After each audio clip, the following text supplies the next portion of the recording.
Roadium Radio knows how to podcast. Roadium Radio knows how to podcast.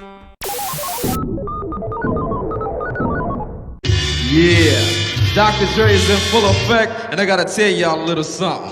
Eazy-E is down with us. MC Ring, you know he's down with us. DJ Yella is down with us. Arabian Prince, you know he's down with us. Tony A the Wizard is down with us. JJ Fag is down with us. Timmy T, you know he's down with us. DJ Pooh Boy is down with us. Toddy B and Spade, they're down with us. My boy Ice Cube, you know he's down with us. I like to mention, so pay attention to where I'm from, Compton, but the tapes are from the Roadium. My name is Dre, listen while I play. And by the way, I'm also down with NWA. Yo, Steve at the Roadium is down with us. Slanging funky tapes, it is a must. We're number one. Tony A. Tony A. When you're ready, go. Yo, welcome back everybody to Roadium Radio episode 30. I can't believe that it's actually already 30 episodes. I remember we started September 11, 2019. Now we're already at episode 30. It's only growing. I got more and more acts booked. I know a lot of people continue to submit their music. Cool. Do me a favor. Once again, do not DM me your music. Do not inbox me your music. Send it all to roadiumradio@gmail.com. We created that just for that. Somebody keeps texting me, messaging me, telling me, have you heard my music? When we hear your music, we will email you back, okay? But do not DM me your music. I will leave it on red. I won't listen to it. Email it to me. Other than that, the Roadium Radio, the Roadium Mixtape DOCUMIXERY at DOCUMIXERY.com. Okay, unlimited streaming for $24.99. You can get that there. Once again, unlimited streaming. No one has ever complained. Everybody has enjoyed it. Once again, once you buy it, it's unlimited streaming at DOCUMIXERY.com. I will put it up against any West Coast hip hop documentary. Film directed by me, filmed by John motherfucking Elkins. Other than that, the 4 CDs are still available. We're going to be running out soon. But for those who place an order first, will receive theirs first. They've all been mailed out. I've had people tell me, where are my CDs? Where are my CDs? Usually takes 7 to 10 business days. So give it a shot, bro. I'm covering the shipping. So slow down, pal. So other than that, you can still order them all for $25 on the website, documixery.com. And I hope everybody enjoyed the Super Bowl, because I sure did, especially the halftime. Okay, that was a lot of nalga right there. But other than that, without further ado, let me go ahead and introduce my very first guest, and that's K.A.S. How you doing, my brother? What's up, boss? How you doing, good? Tony? Yes, I'm good. First of all, how was the drive over here? Because I know you live where? Oh, man, coming from Highland Park. Highland Park, okay. Yeah. And but how long did it take you to get over here? I say about an hour and a half. Good old LA traffic, huh? Yeah. But you're going to be moving farther, so, you know. Yeah. Okay. Other than that, man, did you enjoy the Super Bowl? Actually, I passed out, so I didn't even get to see it. You're about the only guy that's told me that passed out. So, were you going for anybody specifically? Nah. Who's your one. team? Do you have a football team? I have to run with Green Bay. Okay. I like Green Bay. I think they're cool, but I'm a Cowboys fan. So, but other than that, I enjoyed the Super Bowl. But anyways, I want to get into your music before we get into the actual. What can we expect? What are you working on? Before you give us any dates, if you're working on individuals or not, I usually like to start off on pretty much where were you born, where were you raised, like where did you grow up at? I was born in Montebello. Okay. And I grew up in the SGV, city of Monte, Almani. Okay. Yeah, okay. So ran around there, kind of jumped around from there to Alhambra, and then found myself running around the streets of Boyle Heights. Okay. Now, SGB, for people that may not live in California, what is that? San Gabriel Valley. San Gabriel Valley. Okay. See, I knew that, but I have to make it simple for people that may live in New Jersey, Texas, because I got people that listen even from Germany. Yeah. So, and they always say, can you have them, say where they live when they abbreviate it? Yeah, break it down, pretty much. And so you were born, and you said in what was that city again? The first one you mentioned? Montebello. Yep. So did you go to school in Montebello? No.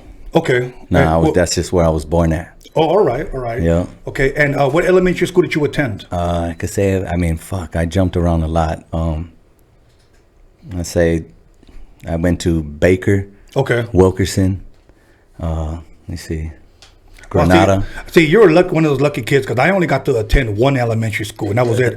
And my ass lived right across the street, and I was still late every single damn day. So that's just the way I was. Nah, I jumped around. My teachers always tell me, "You used to live across the street," and I'm like, "Yeah, why you always late?" I don't know. I was watching cartoons. It's like the closer you are, the later you get. Yeah, exactly, bro. Exactly. If the bell rang at 8 o'clock, I was ironing my clothes at like 7:58. So, what junior high school did you attend? Junior high, I went to a school called Granada in the city of Alhambra. Okay, and high school? High school, I went to South El Monte High School and El Monte High School and Valley Lindo. Okay, so that's 3? 3 high schools. Well, now, why the jumping around so much? That's the same thing I want to know. Just jumping around from house to house, parents. Is that what it was? Yeah. Okay. Living with family, jumping around, aunts, uncles. Okay. Yeah. Okay. Wow. Damn, I wish I could have done that shit. I had one big ass family, and you're going to that school, and that's it. That's just the way it was. And that's crazy because actually I wish I had it the other way around. I wish I was stable, stood in one school, you know what I'm saying, maintained. I didn't have none of that. Now, I wish I could have went to different schools, but we went to Broad Avenue, Women's Junior High, and Banning, and that was it. All in the same city. So I pretty much grew up with everybody here in the same. That's right. Same hood. Did you play any sports in school? Yeah. No, actually not school. I played baseball though. Okay. Yeah, just, the little city teams. Okay. You any good? Yeah. Really? Yeah. Okay. Now, hardball or softball? Hardball. Oh, okay. So it wasn't none of that girly pitchy shit. Nah. Oh, okay. Not until after. All right. That's cool. On an adult league, playing under, That'll work. And what? Now let me ask you this, because to me this is always intriguing to me. What type of music can you say you were raised? Obviously, because you moved around from home to home. Okay, aunts and uncles and parents and stuff. As a kid, what kind of music was usually played around your house? Man, a lot of everything. I'd Okay. be at one side of my family. They wanted me G'd up, gang banged out, bumping oldies, stuff like that. And then when I went to another side of my family, they turned around and was bumping K-rock music. You know what I'm saying? I say just like hip hop. That's why I hear like House of Pain, stuff like that. Alright. So I got a little bit of everything in between. But But Spanish music? no, Really? nah, Oh, okay. You speak Spanish? little bit. A little bit? Yeah. Like hubo, orale, tortilla. Straight frijoles? up, serio. Okay. Yeah, well, you know what? I mean, there's a lot of people that didn't get taught Spanish. Like, for an example, My family, my mother, everyone was born here. Okay. Yeah. See, both my parents from Mexico, so we weren't allowed to speak English at home. Right. And funny because my kids, I tried talking to them in Spanish, but they would laugh at me. Like, what does that mean? What does that mean? Quiero comer. And they were like, blah, blah, blah. So I was like, all right, cool. But like at my house, it was English and Spanish music, Right. And I usually like to ask these type of questions because sometimes I wonder this is what shaped and molded you as an artist. I had a baby Bounce here not too long ago, so I forget his age. So I said, "What kind of music did you grow up with at home?" And he goes, "Sugar free." I mean, I was like, okay, I forgot and shit. Growing up, you play any instruments? I didn't. No. Nothing? Did you ever want to? I can't say I did. Okay. Now, what about at school? Because I know at school, they have like plastics class, they have like woods class and music class and nothing? I know they handed me a clarinet, but I never did nothing with it. No shit? Yeah. What about chorus? Were you ever in chorus? No. Now it's starting to sound like an interrogation, huh? Right. But all good, man. Okay. When would you say, and at what point did you start listening or hearing rap? Like, what was some of the first early rap songs that you started hearing? I'll tell you exactly my first song I heard. I was in 4th grade, and I worked with some dude that was our neighbor. He shot me $10.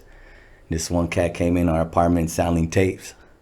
I didn't even know what I wanted to hear, so I started scuffling through the tapes. I'm looking around, and I pulled out this tape, and there was this dude on top of I think it was a Cadillac, right?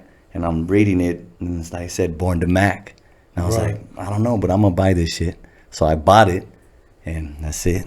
Closed case. Now let me ask you this, because I know who that is. Okay. Yeah. But what do you think it was about the cover? I have a point. That's why I'm asking. I don't know, man. I just saw everything else wasn't appealing to me. I just seen some fool on top of a Cadillac, drop top, sitting in the back. Maybe the white background, the red lettering. I don't know. Okay. That's the one that got me. I took it in, and just hearing what I think I wasn't supposed to hear is what got me. Okay. The reason why I asked that, because back then when record labels would actually sign artists, like they would develop artists, like they would actually find their own style, like their niche as far as how to dress, what to wear, if they wanted them to wear hats or their logos, everything. Okay. Right. They were in control of everything, and they always looked for, if you will, eye appealing covers. Yeah. Which to me, it's the same thing with music or with album covers. If the song doesn't hit me like in the first 30 seconds, I skip. Same thing with album covers. There's times where I'll see something and it makes you look twice. Then you're like, what the fuck is this? So that's why I asked. So obviously it was Too Short, Born to Mac. Yeah. Do you remember when you first heard it, what you thought?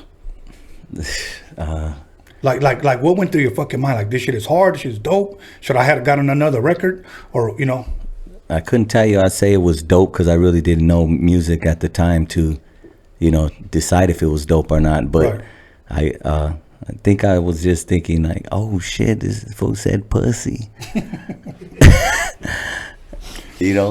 Or he said just sucking dick, and it was Freaky Tales. Right. Freaky Tales, he just ran amok on that one. I'm sorry, go ahead. I was just, so, at that point I was just listening to stuff I knew I shouldn't be hearing.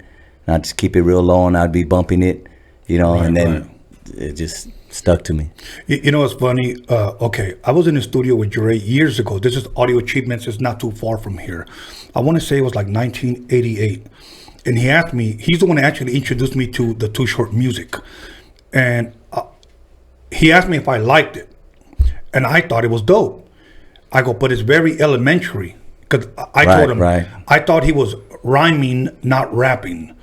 And he said, what makes you say that? Because he said, I knew this girl named Pam. I ended up fucking her by a garbage can. That's like saying... Red gave me head in the bed. Right. Yeah. And then he said this.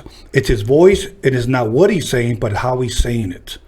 And to me, that made all the sense. It was real catchy. And it had everybody... Beat. Yeah. Had everybody singing along. And then the beat kicks in. Back in the day, you had fucking 15-inch subwoofers. You would fucking hear that car fucking booming from around the corner. Yeah. You get fucking goosebumps just remembering that shit, bro. But Too Short was the shit. Soon after that, but how old were you said? Or what grade? I could say I was in fourth grade. Fourth grade when I got that. And I know you probably had to turn it down because your parents were listening, huh? Yeah, moms. Yeah. I was just in the room bumping it, and I had to keep point from my sister because she used to drop dimes on me all the time. Yeah. How many brothers and sisters I just got one older sister. Just one? Yeah. Oh, okay. Did you guys ever fight? Yeah. Yeah, me and my sister used to throw blows. I have one sister that we literally used to throw blows, and I love her so much now, but she'll probably still throw blows with me right now. So. Same here. For reals? Yeah. Oh, okay. Okay, well, see, that's a family right there. Yeah. Now, other than that, at that time, did you think like, okay, I fucking like rap? Did you continue to listen to that music, or? Yeah. For reals? Yeah. Follow through with Too Short. Mm-hmm. That was it for that time, because that's what I caught on to. And then what was that other one? Don't Fight the Feeling. I think it was the album too, right? Yeah. Yeah, that one. And then just all those type of songs, I was just on that. Right.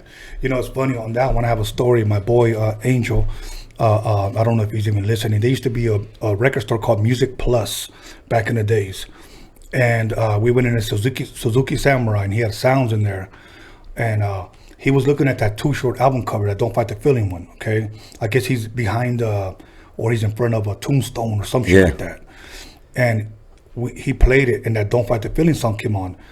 Man, so memorable, fucking, dope ass memories with those songs, man. But for me, again, since I'm older than you, it was always Rapper's Delight. That's what I heard, and think I was like in 6th grade, and then from there, it just for me it was a little bit different. My second rap song that I heard was Blondie. She rapped on a song called Rapture. Right, you know? right, yeah. And then I got introduced to a scratching record by Grandmaster Flash called Grandmaster Flash on the Wheels of Steel. That's what intrigued me and encouraged me to find out what this thing scratching was, you know. But now, at what point would you say you were influenced, you were inspired, or who did you see that caused you to start like writing music? Oh, that wasn't really till later, maybe Really? in my teen years. Really? Let me see. I think I had a buddy that in the talent show, you know, he was a little rapper and he used to like to get up there and rap and everything, but really didn't kick in till, say, maybe about 15, 16. Okay. Yeah. You were in high school then? Yeah. Okay. Yep. And all your other buddies rap too? No, I had one homie that rapped, and he's the one that actually turned me out. And I met him at a community center dance. Okay. Yeah, I pulled up to this little dance, little center dance, and I just pulled up and I met him next to the DJ, and he was trying to get on to rap. And it was funny because we clicked ever since then. And he was one of those guys. He really didn't write stuff down. He would freestyle all the time. So you know, he would do that and have our little squad, you know, turned up and doing his little thing. And I don't know, it just kicked off from there. Did you ever do any freestyling? The messing around, yeah. Nothing serious. I mean, I don't rap, bro. I've never tried to rap. I met producers that did beats, and after a while, they wanted some of that shine, so they started rapping. They should have just stayed in their own fucking lane because they ended up sounding goofy as fuck, you know. But I knew that I didn't have that gift, so I stayed in what was my strength, you know, which was production, DJing, and now I'm a goofy ass podcaster. But you know what? I always wondered what that was like to freestyle because I met guys that were dope at freestyling but couldn't write a song, and then I met guys that can write a song but couldn't fucking freestyle. Then I met guys that can do both. Right, you know? right. And I work with artists that never wrote anything down. They would just listen to my beats, and it was so weird. I would see them with their head tilted back, and they would just like hum like, and I was like, what the fuck are they chewing on or something, you know? So they would say, okay, mic me up. And then they would go and start spitting, you know. But later on, one of the guys told me that he had a photographic memory, that he would just say the words and he would see them. That's because he was always rap with his eyes closed. So that's a gift right there. Then. Yeah, it's a gift right there. And you, so when you first started writing, did you write to other people's beats? Like, how did that work for you? That you say, you know, okay, now I need a beat. Did you just rap to other people's instrumentals? Did you know guys that were doing beats? How did that come about? Instrumentals. Okay. Yeah, just rapping to instrumentals, and then I started writing them down. Okay. I took off out of state for a while to Virginia. Okay. And before that, that's when we were just freestyling and everything. But I was out there for a while, maybe about a little less than a year, and I didn't have nothing more to do. And I was in a basement out there just bumping instrumentals, and I started writing music. Yeah. Made me like a little karaoke demo tape, and I was sending them out here to my homies out here. Right. Okay. Yeah, it was a while back, and then from there, I started taking it a little more What serious. were you doing in Virginia? Just hanging out. That's it? Yeah, got into a little bit of trouble out here, so got sent out there to kind of slow my roll. Right. Of course. You know what I sometimes mean? you need Yeah. So I was out there for a while, and I didn't have nothing else to do, so I was just out there working, making some money. Didn't have nothing to do with it, so I just was into music, buying music and getting instrumentals, and trying to make little tapes out of that. How did you like it out there?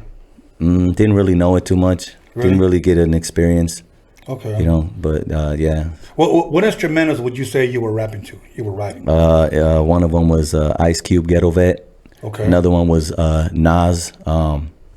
What's that one song by Nas? I can't remember his song. Nas is Like.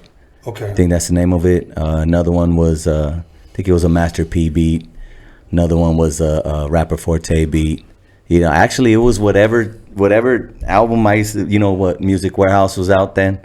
Whatever album had, whatever single was out that had an instrumental on it, I would grab it. So I'd go out there and just look at singles, instrumentals. I'd take them, and if they sounded good, I'd throw some on it.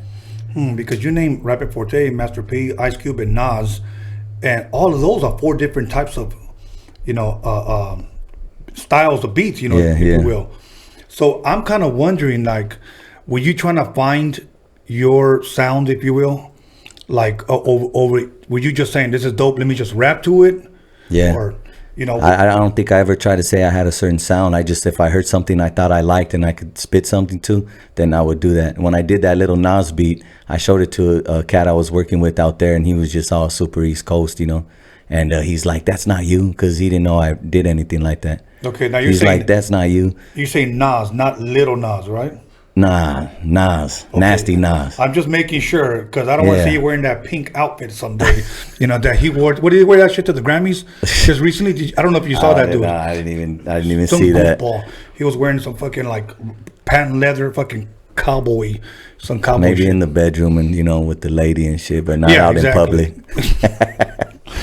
Okay, cool. Yeah, most definitely, man. Well, that's for another show, though. Okay, so you caught yourself writing to all these instrumentals. You come back home. When and where, if you will, did you start connecting, hooking up with somebody that made beats? How did that come about? Well, when I was out there in Virginia, Okay. I did that little demo tape, right? I think I did one, Too Short the Ghetto too. That one he had, his songs run long. Yeah. And I was at the Music Warehouse, I think that's what it was out there, and I saw a Conejo CD. Oh, all right. So I was like, oh, what? And I'm checking it out. I'm like, damn, this is a homie right here, from Southern Cali. So I bought it and I took it to the pad. And when I made that demo tape, on the back of these CDs, they would have numbers there, and I would call them, and it would just be voicemails though. And so I bumped Conejo's album right there. I think it was Lost Angels or something like that. I forgot which one it was, but I was bumping his shit. And I was like, I could do that too. So he had a number on the back of his album, and I called it, and somebody actually answered. No shit. Yeah, and it said Cliff Richie on it. So I asked for Cliff, and they said he wasn't there, that he'd be back. So I gave him my number, and he said, yeah, he'll call you back. He'll be back in about 20 minutes. But I didn't wait. So I just waited about 15, and I called back, and he answered, and he thought I was playing with him. So, I said, hey, what's up, man? Yeah, this is Cliff. I started telling him, I make music, I rap, made a little demo tape to check it out. He's like, send it to me. And I was like, nah, just hear it on the phone real quick.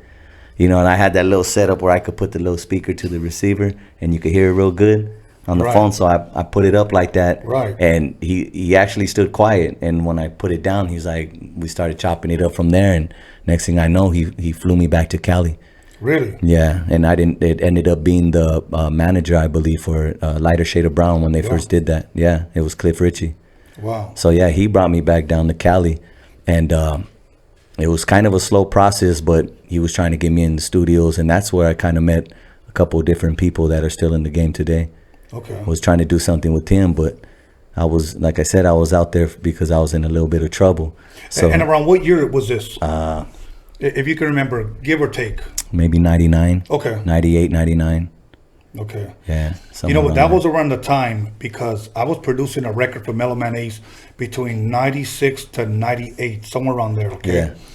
And that was the first time I met Cliff Richie, and he was still doing stuff for Lighter Shade of Brown. I have a girl story about Cliff Richie, which I won't get into, but that shit is I'm fucking pretty sure you do. hilarious, bro. But Cliff Richie, you know what's funny? A lot of people ask me, interview that guy. You should interview him. My thing, I always tell people, well, you know what? Have him contact me and I'll do it. He knows who still I around? am. I don't know. I heard he did jail time. I heard people were after him. So I don't really know. But usually when people tell me, you should get to, well, I'm not going to go look for his ass. Have him contact me and I'll book him and we'll chop it up. But so how long did that relationship between you and Cliff Richie last? Say maybe about less than a year. Okay. Did he have producers ready for you? Nah, What was he doing for you? You know what? I should have paid more attention than I did because I was just, running amok. But he would take me to places like out to Riverside. We would go to this pad. It was a nice little hookup. But it was someone that was from Lighter Shade of Brown, but that was kind of I think he was a DJ or something like that. But he wasn't really like on the front line with them like that. So he would show me pictures like he was there when they first started off, but then for some reason he fell off. So, but he was still a producer. He took me around cats, this other cat named Bandit, another house studio. And then he took me to, I think it was the Black Hole. Okay. And I remember actually that day, that's when I walked in there and I don't know, He's a rapper named Top Dogg, I think his name is. He's that little Snoop Dogg lookalike. Okay. So that whole little crowd was in there. They were doing that Too Gangster for Radio album. So he got some beats from there too, you know. So, and then I think from ODM as well. We went over there to his pad. I think it was out in Riverside as well. But nothing ever got done. Okay. Yeah. Well, why do you think that was? Because I went away. Okay. Yeah. Okay. Well, you want to tell us why you went away? Just trouble. Okay. Being up to no good. You know, it's funny. I interviewed Bozo here, and he was like, I just couldn't stay out of trouble. I just felt like. Well, you know, it's that life everyone talks about. You know, we come from a lifestyle, you know what it is. So, you know, that's why a lot of times they say, oh, you talk about something else, but that's what we grew up to. Of course. You know what I'm saying? But you try to change it up as you get older. Right. You know what I mean? Try to turn it into something positive from a negative. But at that time, you're rapping all about that negative. Right. You know, and that's what we were into. So. Of course. You know what I mean? And messing with Cliff, that was around that time. So when I came back, you know, I would have him pick me up from some crazy spots. And, you know, he would get upset. Like, dude, why you have me coming over here? And, you know what I'm saying? Just, you know, and I don't think he believed me. But eventually they caught up to me and I ended up doing some time. So I went away for a while. And then after that, that was the end of that situation. What year was that you got busted, bro? I'd say 2000. 2000. And how long were you away for? I came home in 2007.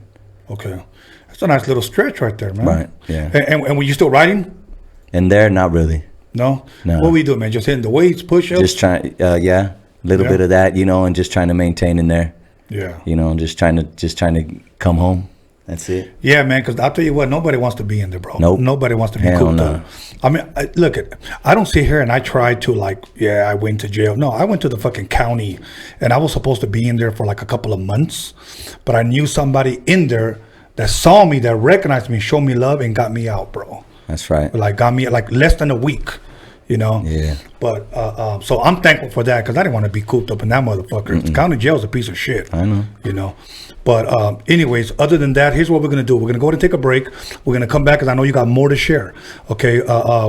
Before we went live, you were telling me about some stories that I'm sure people want to hear, and we're going to touch on some of those stories. Okay. Yep. So everybody, once again, call somebody, text somebody, slap the hell out of somebody, let them know that K.A.S is in the building. Once again, the Roadium Mixtape DOCUMIXERY at DOCUMIXERY.com. If you want these 4 CDs for $25, you can order them at DOCUMIXERY.com. Make sure you let somebody know that we're in the building. We're live right now. So we'll be back after 10 minutes. Go get a beer, take a piss, come back, and we're going to be chopping it up with K.A.S. Lonzo, you ready? Yeah, I'm ready. You ready? Yeah, I'm ready. You sure? Motherfucker, I'm ready. Goddamn.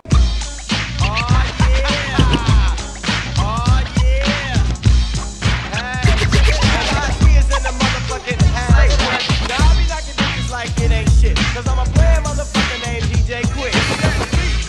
It's a full-time jack move. Chili chill, yo, homie, make the track move. Freestyle, me, mama, keep the beat chicken. Sweat dripping, girl, it's a number when you chill. Walked in the house, got shot. 1, 2, 3. Motherfucker, don't down this shit. This is it, y'all. Daddy. Kick your ass. Okay, we're good.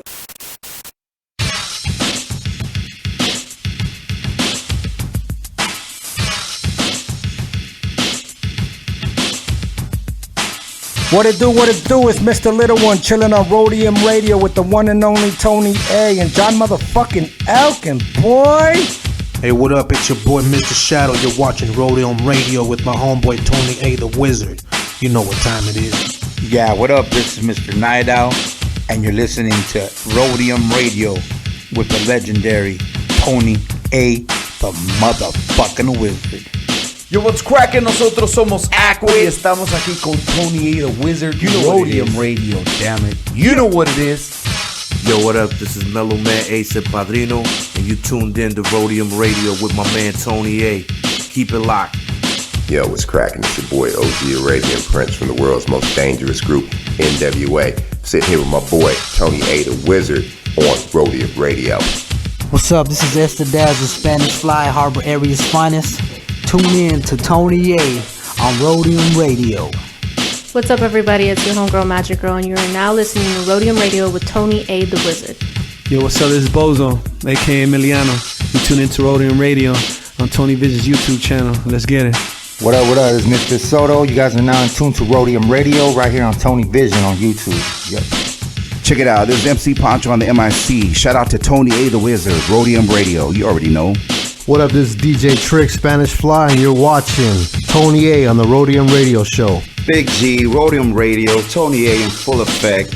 Stay tuned, watch, listen. This is how we doing it over here. Yo, what up? I'm out here. It's Big Daddy Swoles. I'm jamming with my man, Tony A the Wizard, out here on Roadium Radio. The podcast is off the hook. Check us out. This is DJ Clientele, and you are listening to Roadium Radio with Tony A the Wizard. Yeah, this Baby Bounce here with Tony A the Wizard. You are now tuned in to the Roadium Radio. We do it for the people. You hear me? Mic check. Ernie G from Proper Dos, and I'm listening to Tony A the motherfucking Wizard on Roadium Radio. And if you don't know, you should know. What's up, everybody? This is Soren Baker. I'm the author of the book, The History of Gangster Rap, in stores now worldwide. And you're listening to Roadium Radio, hosted by Tony A. Make sure to check it out. We talk about the Roadium mixtapes. We're here. Soren Baker, Roadium Radio. Y'all, this is Rudy Gregg, and I'm chilling with Tony the Wizard on Roadium Radio. Yo, this is Daniel Jones, the D to the motherfucking G Media Clips. Here with your boy, Tony A the Wizard on the Roadium Radio Show. Yo, what's up? This is John motherfucking Elkins, and you're tuning in to Roadium Radio with my homeboy, DJ Tony A the Wizard. What up, West Coast and all hip-hop fans? This is your girl, Violet Brown, and I'm here with Tony A the Wizard. And if you're rolling with us right now, that means that you love West Coast hip-hop. And if you want to know the real deal from the real players, the real people behind the scenes, you better pick up Tony's new film, Roadium Mixtape Documixery. You get it by going to DOCUMIXERY.com. You better get this, and I want to do a special shout out and a rest in peace to my man Steve YANO. I'm out. Hey, this is Swifty Blue. I'm right here at Roadium Radio with Tony A the Wizard. Stay tuned.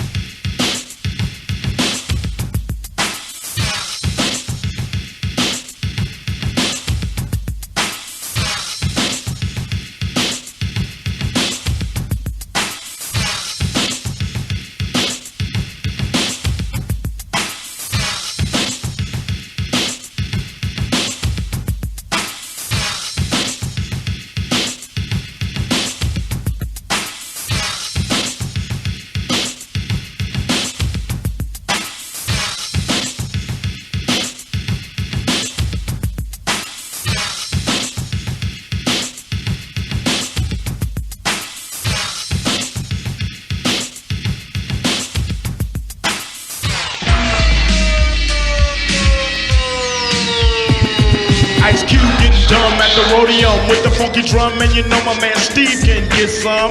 With a fool like Tony A when he plays stupid dope shit by WA. You wanna spray? Dumb motherfuckers, no doubt. And sucker DJ, get the fuck out. Tony A. What did you say your name? What did you say your name? Tony A. I have won 1 million battles. Lights, cameras, action, sound. Give me that mic, I'm about to go down. Thinking of a master plan.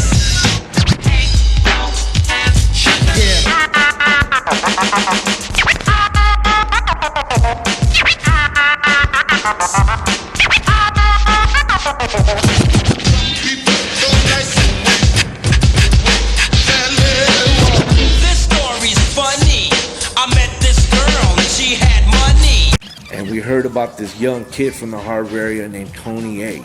And he was a DJ, Holmes, and he was going in with the big stars, you know what I'm saying? And he was like one of us going in and infiltrating inside of all these MCs, you know what I'm saying? A Roadium mixtape is just mixed of different types of music, no matter what genre it is. And like I said, it's like making your own musical movie.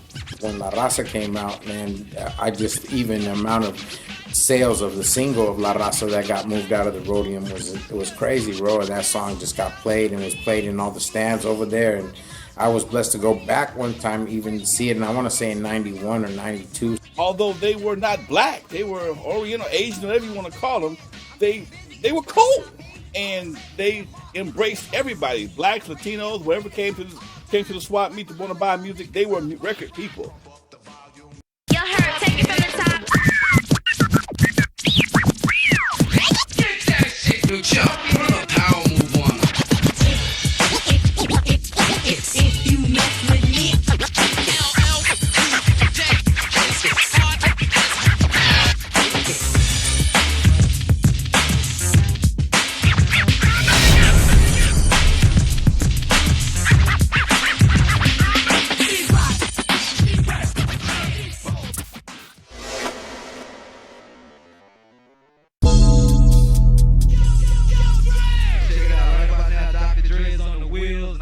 cold tear shit up. Hey, yo, D, you got a level? D, hit record, man. Get busy with Easy and Tony A on the 12 technique. See? Here's a little something about a nigga like me. They never should have made me buy a thing from the beat. Yo, this is your main man team.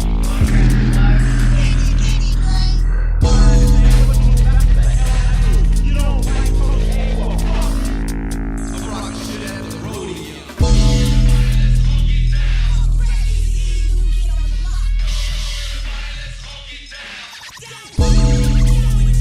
Let's do 1, 2, 1, 2. Right about now, drop that bass.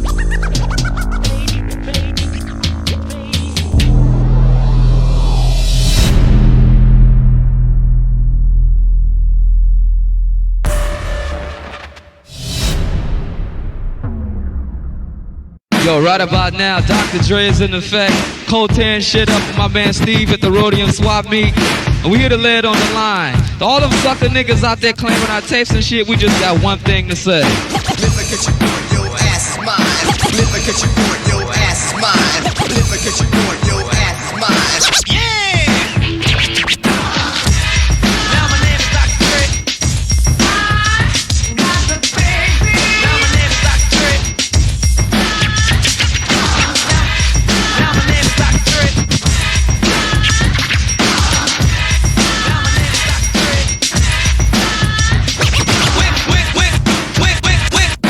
Went to a party in West LA.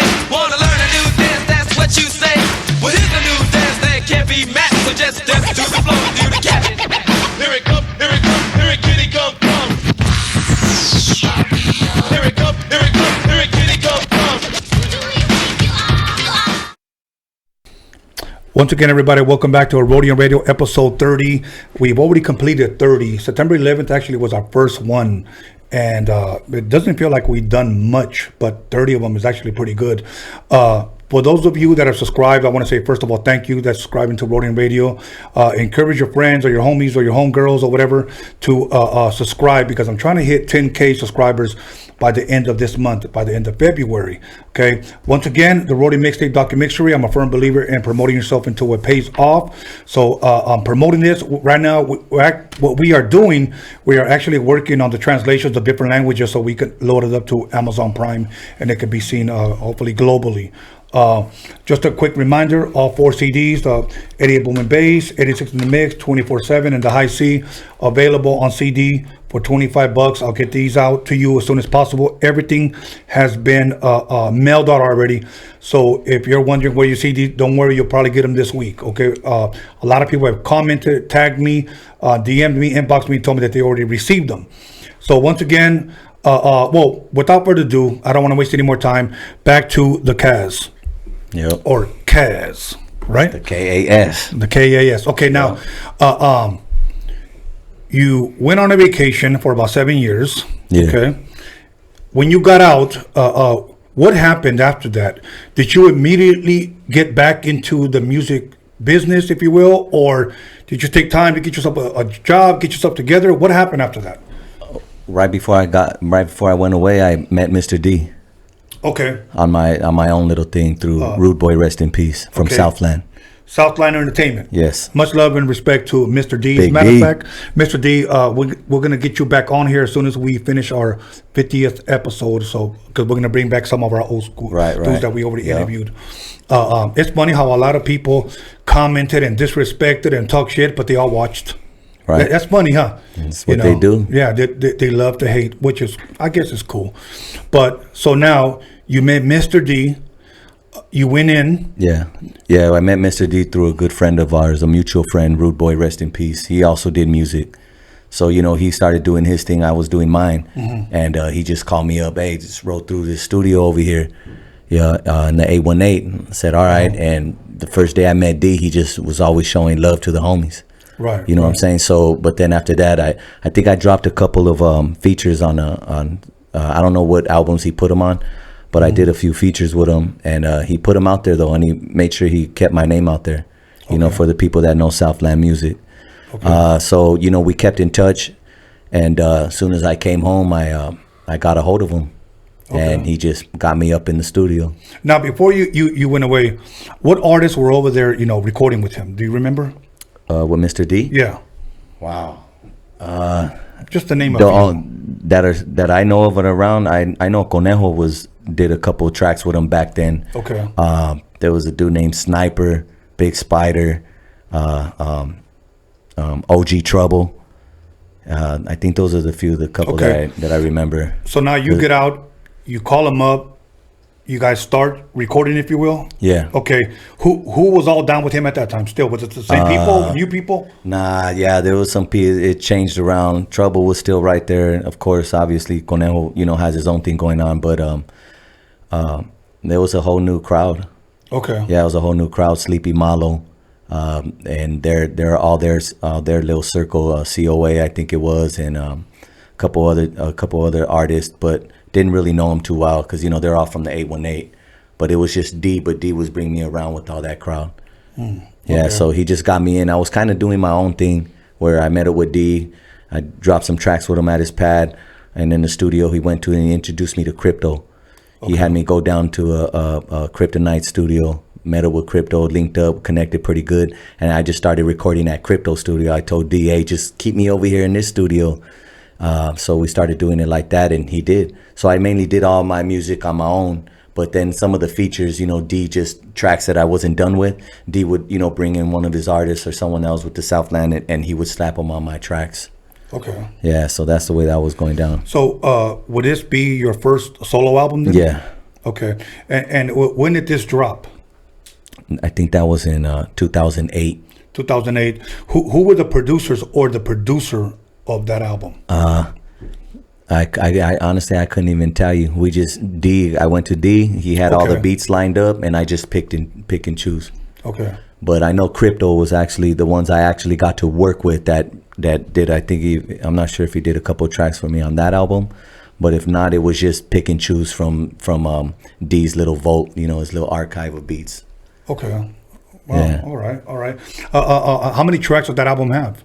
I'd say 15, 16, and maybe 17. I think it was 17. Is that album still available now? Yeah. Okay. eBay, Amazon. Okay. Yeah, you most likely order it online. Oh, okay. Yeah. Okay. Were you happy with that record? Couldn't tell you I was, but then who's ever happy with their shit? You know what I mean? Right. For me, I always thought, I hear it like, man, I wish I had, more of a budget, maybe, more access to more resources, right. But during the time you're making it, it felt good. There's definitely some tracks on there though that, that I still love to this day. Really? Yeah. Okay. Now, let me ask you this. This might be kind of a off the wall question. I think I've asked it to ¿cómo se llama este güey? My boy Little One. Okay. Little One's freaking hilarious, bro. Like he's hilarious. So much love to Little One. When I was, we were trying to do it, all my boys would bump a lot of Chicano rap. Uh-huh. And I had a lot of my homies because they knew I freestyled and messed around. So before all that was happening, we would always get together. And I remember when Little Rob and all them were doing their thing. Little One was one of them that a lot of my homies liked too. Yeah, so I remember his music. He emailed me some of his new music. I thought that shit was real fucking dope. Cause I like different. So his shit was really different. It was really good. When you first heard yourself, like when you mic'd yourself up and you rapped, then they played it back. Did you like hearing yourself? Not until they overdubbed that shit. Not until they dubbed my vocals, you know. Yeah. Yeah, there's some people that just naturally sound good on the mic. Right. You know, and then for me, you know, sometimes I get a little more energy, sound a little more higher pitched. I never liked my vocals until I actually dubbed them. Okay.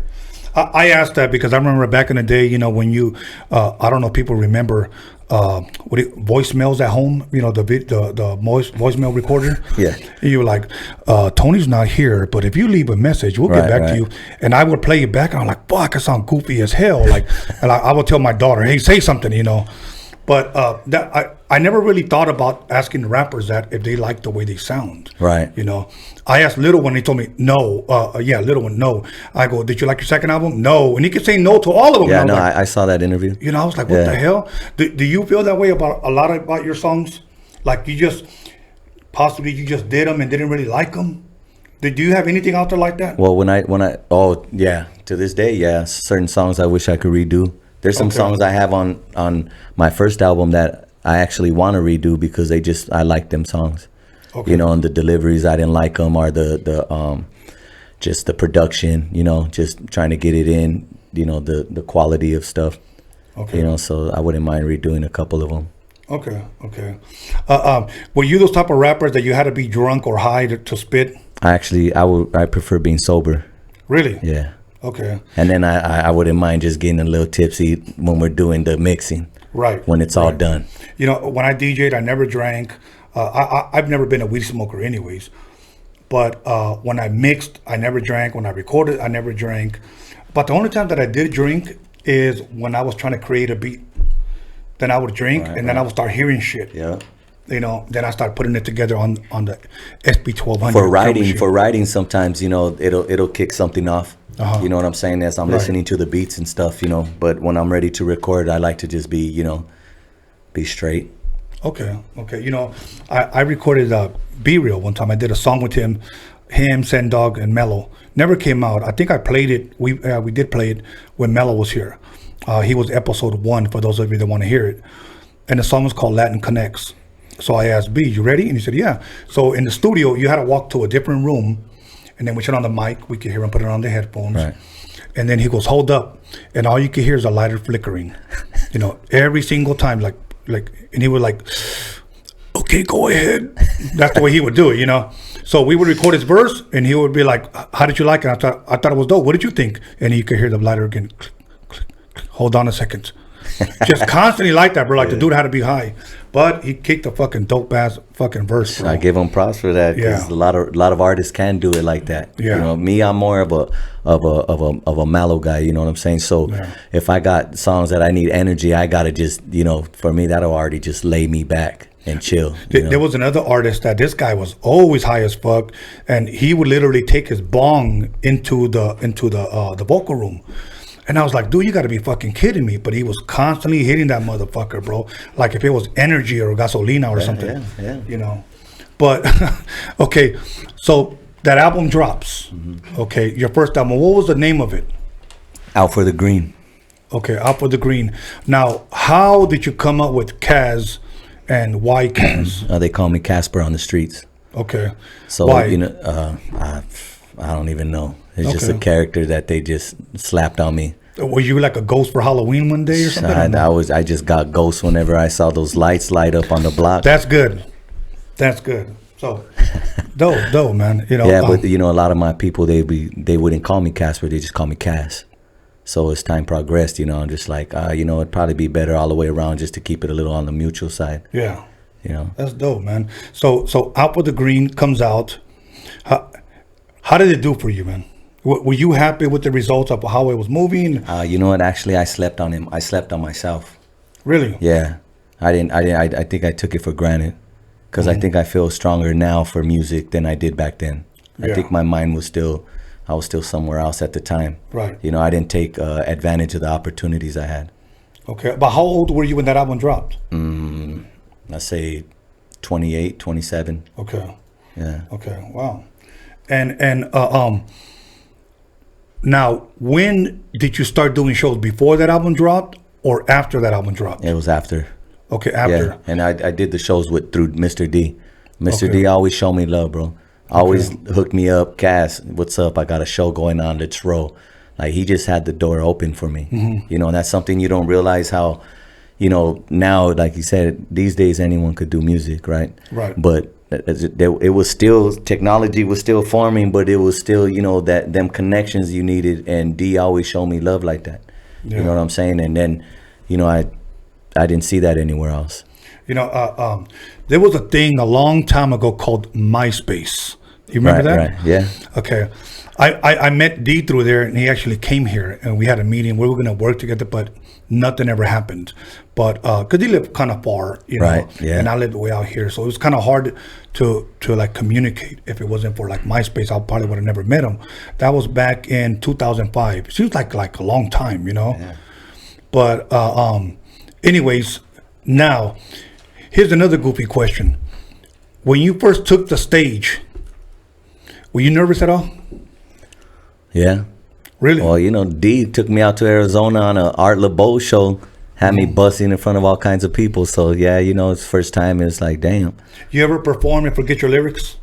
I can't say I have. Really? Yeah. Wow. You know, it's funny because I've been DJing since junior high school, or now they call it middle school. But there were times where I had performed in front of 50 people, you know, 500 people, and then up to 17,000 people, whether it be the Forum or whether it be in Albuquerque or Texas or whatever. Yeah. But there would be times when shit would switch up. We had like a set time, and they would say, hey, you know what? So-and-so didn't show up. You guys got to go on now. And then that's when you start getting like this. Yeah. And I would have fucking pick up the needle, and I would be like, fuck. Because I was ready to go on maybe 30 minutes from now, you know? That's about the only time that I've actually ever got nervous, but I'm not a rapper, you know? Somebody asked me, hey Tone, I'm barely starting to rap. What do I do when I go out there? I'm not a rapper, homie, but I did tell him this: don't look at the people, just look out, just look straight ahead out there. Is that what you did? You know what? I think I just slapped on some lokes. Okay. And just started rapping. You know what I'm saying? And Is that the trick? For some people, I've seen some artists close their eyes and just go to town. Okay. You know what I mean? So, you know, it's whatever, you know, whatever's good for them. How was the response to your record? Like, did you hear negative and positive? Yeah, always. Both. Did the negativity piss you off? Yeah, Really? it does. I wasn't used to it. You know, I'm pretty sure artists that, you know, got a long time in the game and they go through those experiences, then yeah. But you're coming from a background, you know how it is on the street. People talk shit, you get hit. Right. You know, so. You know, that's why I don't read my YouTube comments. People always comment. In the very beginning I did, but I don't read it no more because there's people that are just there on purpose just to get under your fucking skin. You know, like this one guy said, you know, you talk too fucking much. You should let the person you interview talk. But yet, that motherfucker is a faithful subscriber, and he's there every damn week. Yeah. You know, and I'm like, okay, this guy is just here just to get under my damn That's skin. his job. Bro. Yeah, bro. So, but I don't read them anymore. They ask me questions. If you want to get at me, go to Facebook or go to Instagram, and I'll answer your fucking questions. But don't be goofy and call yourself Nostradamus on YouTube. You know, with a picture of a truck talking shit. Right. You know. Right. Because the majority of all shit talkers, bro, are not on Instagram or Facebook. They're on YouTube because they can hide there. Right. You know? Right. Yeah. The most hardcore gangsters are the ones, you know, fucking on the computer. You know what I'm saying? You don't know who they are. They're probably eating Takis and drinking Red Bulls all fucking night, and just let me talk shit. You know. So I don't read comments. So if you're out there trying to ask me a question, I'm not going to read it. So, anyways, how long was that album out before you started working on your second one? Wow, it was a while. I'd Really? say, yeah, I didn't really push too much. I was just still featuring on D's music, you know, going with Southland, and we were doing our thing.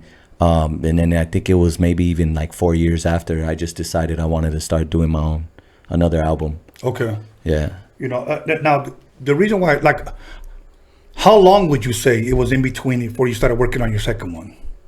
Like the first one dropped, but how long would you say? About 4 years. Really? Yeah. What the hell were you doing for those 4 years, man? Man, I couldn't even tell you right now.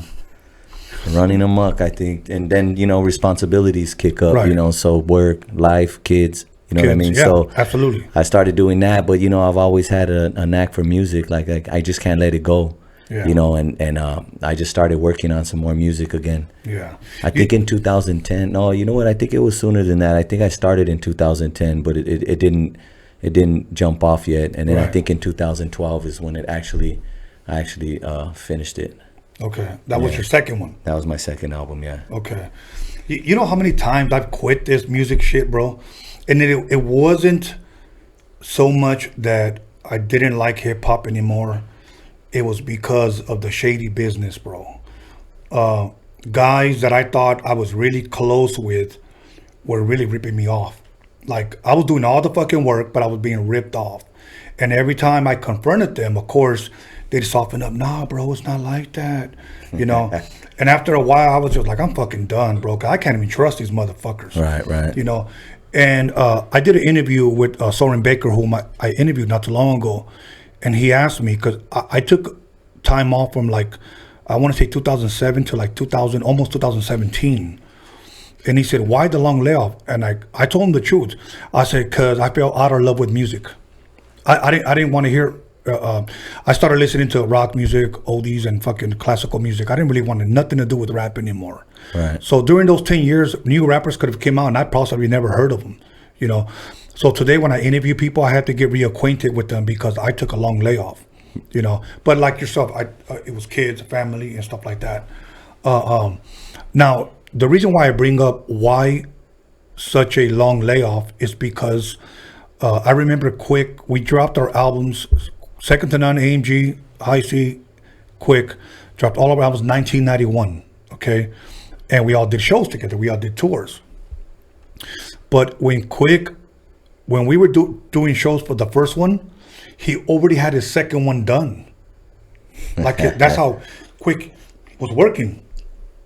And he would let us hear his second album on cassette. And his shit was fucking amazing, bro. Now, there's a point why I'm saying this, is because he had such a great work ethic. When he started touring for his second album, he went on a tour bus, and that tour bus had all his equipment in it. So he was already working on his third one. Right. So when I see that type of work ethic, and somebody tells me that their album came out 4 years later, I was wondering what happened. Yeah. Well, that's something that goes with. That's why sometimes people, especially on our end, a lot of people hate on each other. But you can't be mad at the next man that's pushing like that. Mm-hmm. Because they're working like that. You know what I'm saying? They do what they got to do regardless of their life situations, and they find that time to keep pushing. Right. That's where I came up. With my third album called All or Nothing. That's what it relates to, because you're dealing with responsibilities in life, but yet you have a dream that you once had, and it's like you can't sacrifice one for the other, because of the responsibilities you have in your life. So that's why that one came out like that, All or Nothing. And how soon after the second one dropped did your third Still one? same thing. Same as it was a couple years, and I just did it on my own. I met up with I think D introduced me to my boy Chris Beats, which is a producer out in Pasadena. He has his little studio at his pad, and D sent me over there one time for some beats, and I went over there, and he was more closer to my end, and I just thought it was convenient. It was easy to work with. Sometimes you have a beat, maybe an old school remake you wanted or something, and I would go to him for that. Mm-hmm. So on my third album, we just clicked up and we worked on it together. Okay. So that my second and third album is really when I started working with, actually, you get to see the production. You get to, those were the beats that came more personalized. They were more custom for you, So my second album, I worked with Crypto in his studio, and it started off, I just went over there to hey, I had an instrumental, and I was like, hey, you know what, just record me real quick. I just got a track I want to drop. So I recorded it with an instrumental, but then when I went back for it, he told me, hey, I went ahead and did something for you. So he showed me one of his beats on the same vocals. He took out that instrumental, and that's when it just changed the game. He just hit me up like, hey, we could work. what you want to do. We talked about it, came up with some numbers, and I was like, yeah, because as an artist, you want to be up in the studio. You want to get that feeling. It's all a vibe. Yeah. You know what I mean? So when you're doing it like that, you feel like, man, I'm really getting somewhere. I'm really doing it. Yeah. So I decided to work with him on that one, and then with Chris Beats on my third album. We were able to build the beats, go through them, and I know where they came from. Out of those three, which one was your favorite album? That's hard to say because I got a lot of. I like a couple songs from each album. Okay. But I would say more of a. I think my last album, I think as probably anyone else would say, is more of a mature, little more growth inside your album and your lyrics and your content. Because my first album was just on a younger mentality. Okay. So I think right now I would say my last album, as a complete album would be something more I would try to get somewhere with, as opposed to my last two. How many albums total do you have? I just have 3. 3 albums. 3 albums. Because I seen some of your visuals, and I know John motherfucking Elkins filmed some of them. Big John. Yeah, and I really like some of your visuals. One thing I will say about John, that he does brag a lot about you, in a good way. You know what? He's got good ideas. He's got good music, and your music does sound a lot different than from a lot of the stuff that's out there right now. And that's one thing that I enjoyed about your music, was that it is different. I like it. I had one situation where some people tell me, hey, when are you gonna get more into that hardcore gangster shit? Stuff like that, but it's like I just do, I'm not afraid to hit a song or not, no matter how it feels to you. It doesn't matter. It has to be something I feel. Right. You know what I'm saying? If I feel it and I like it, because remember, I grew up to R&B too. I used to bump Key Sweat and try to sing his shit. Right. You know what I'm saying? I can't say who I used to try to sing it to, but you know what I'm saying? I keep that on the... but so I love R&B, you know what I'm saying? The oldie thing, we come from that background too. Right. The hardcore rap, the hip hop style, so I tried to get that on my last album, so some people might say, it's not hard enough for us, or it just depends how you feel about it. But for me, it's like, I like it because it's something that I wanted to do. Did anybody ever place the Chicano rapper label over you? Oh, that's mandatory. Really? Straight up from the gate. Okay. Yeah. And is that a good thing? You know what? I never really even worry about it. I never thought, it's a handle. I always just think to myself, if you're a good artist, it don't matter what they label you. You know what I'm saying? You're going to be heard. Mm-hmm. You know what I'm saying? I think someone mentioned something about a fire. There's a fire, it's going to be seen. Right. You know what I'm saying? So... I don't even think twice about it. Like, I don't never try to say I'm not trying to be. I just do what I do. You could place me where you want to place me. You know what I'm saying? I'm just doing the type of music I love to do. That's dope. Learning the business side of music. Was that hard for you? Was that challenging? Because I remember years ago, Jerry Heller tried to explain the music business to me, and he said, there's show and then there's business.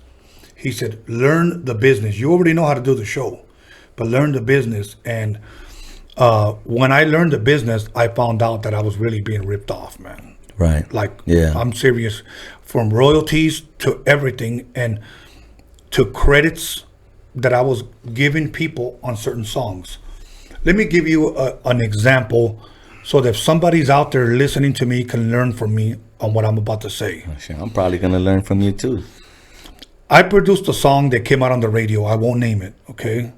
And I had this one individual that I knew very close, that I was in the studio with, tell me, hey man, do you mind if you could put my name on that producer's credit as well?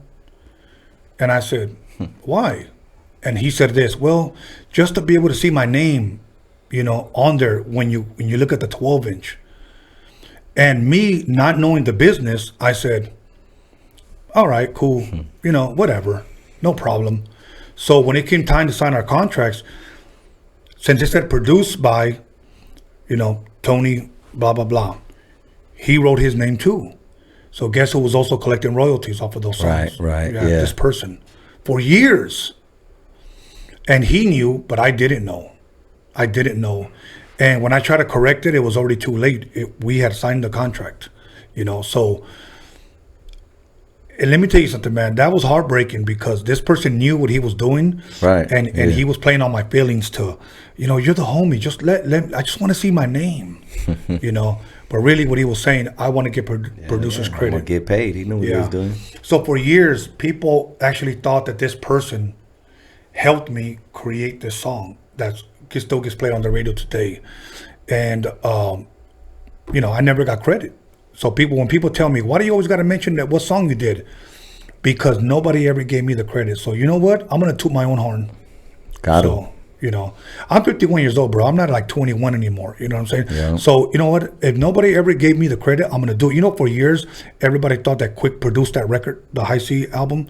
Right. Everybody thought that for years. And I said, fuck, no, I did that shit. And I said, you can even ask Quick. He wouldn't try to take credit for something he didn't do. But that's what people always thought, you know, but it was me. So, anyways, I hope you guys learned something. You guys have any more questions, DM me or inbox me. But don't send me your music. Anyways, other than that, now let me ask you a question that I usually ask a lot of rappers. In a nutshell, what is Chicano rap to you? Straight up, that's just straight gangbanging music. Chicano rap came from homies rapping. Right. You know, when it became easier for us to make music, we started rapping. That's what I would say it is. Are you a fan of Chicano rap? I have my songs I like. Okay. Yeah, I would say I'm just a fan of music I like, good music I could relate to. All right. So yeah, so there's some I don't like. It might be because of where they're from or whatever. I don't want to hear, but there's some that make some good ones. I'm just like, damn, you know, you got to give them props. You know what I mean? Right. But I honestly, well, the only reason why I say that because that's all who was doing it at that time. Everybody that started off doing it had to let people know where they were from. Right. You know, and that's all it was. And then that whole phase came in, in 2000. I was gone, but I saw it happening. You know what I'm saying? And everybody wanted to lean towards that. You had people that were doing hip hop music that were Mexican Chicano rappers, if you want to call them, and they actually got drawn to that side. You know, they started dressing that way. Right. They started trying to latch on to a neighborhood. You know what I'm saying? So they slowly, their rhymes started turning a little more hardcore, right, as opposed to when I first heard them and they were more hip hop. Right. You know, so that's why I say that's where it came from, because everyone that I've ever heard was from a neighborhood and they boasted about it. You know, and that's the stories that they told. You know, everyone has a story from a neighborhood. Right. Even if they're from the neighborhood or not, but they emphasized on that. I'm from this neighborhood and this is what we do and this is how we do it. You know, so I think that's where it came from. Okay. You know, it's funny because I think it's harder for us. Let me tell you why. Because if we come out, let's just say if I was a rapper and I came out claiming this hood, somebody's going to pull my card, bro, and find out if I'm really from that motherfucking neighborhood, bro. Because that's how we are. Yeah, exactly. That's how we are. And you know, there was a meme that said, it said, I went to your neighborhood and no one knows you. I have that shirt. You know what I'm saying? Yeah.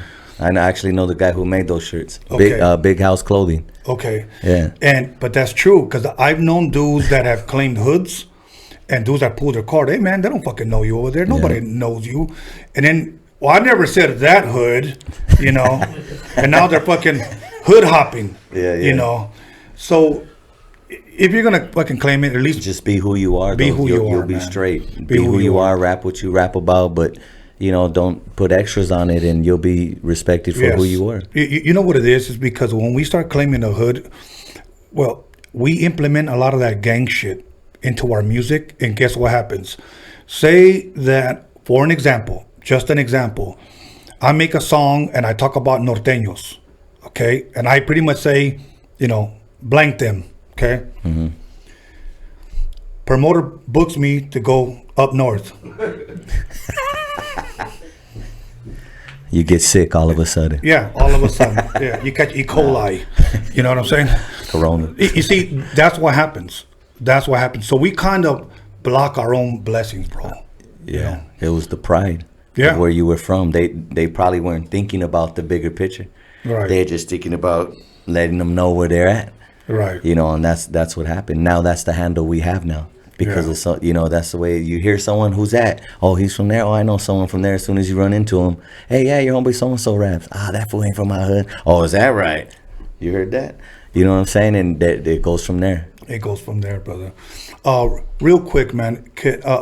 Once again, can they get your stuff like on Spotify or Spotify, all digital platforms. Okay. You could upload my music. What about hard copies? Hard copies. I got hard copies of my my second and third album. Okay. I have them. They have my IG. They could go ahead and get at me.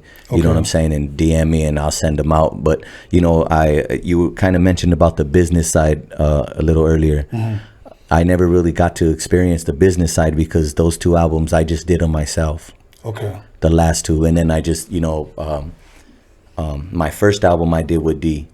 You know what I'm saying? He helped me, got me recording and everything, but there was never no type of deal or anything. He just helped me put out albums. So that's why I never really, you know, got out there too much, or I never signed with nobody. You know, my last album I did it all on my own with my boy Chris Beats, and I put it out on my own and just trying to get it out there. Okay. When did the last album drop? The last album dropped, I think, maybe last year. Okay. Anything currently you're working on? I am just tracks. I don't have no, you know, no plans for an album. Okay. You know, I start feeling that little feeling. I go in for some beats. You know what I'm saying, and go drop. Don't wait another 4 years, bro. Okay? I know, I do. I feel, you know, that's the thing that bothers me, is because now I feel more for music than I have before. Right. And, you know what they say, it's a young man's sport, and you know, time is against us. You know what I'm saying? But I think I still got that for that music, and I don't think I would stop. Okay.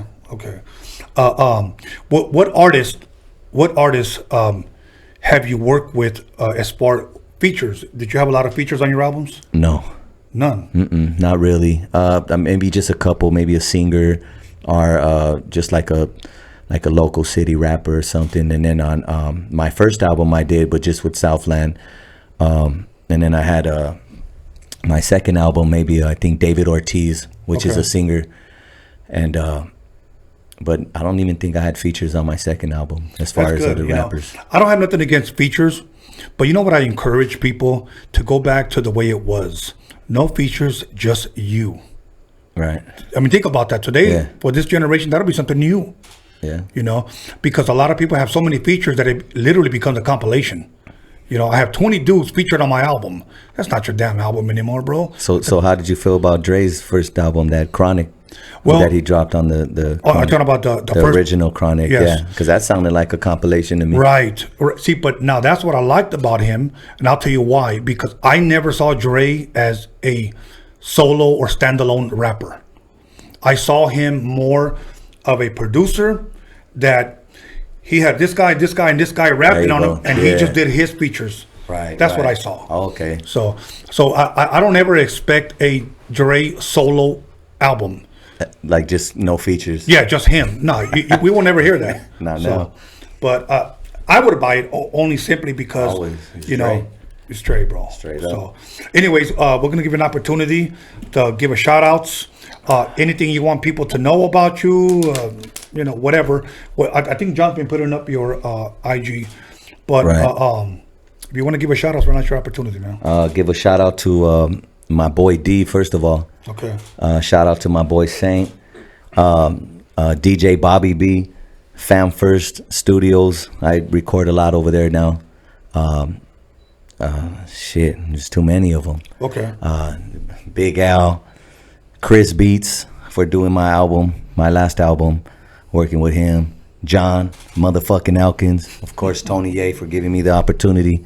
And that's it, bro. Cliff Just Richie? Anyone. Cliff Richie, definitely not. Let him know he owes me frogs. Right. If he's out there, go ahead and send those in.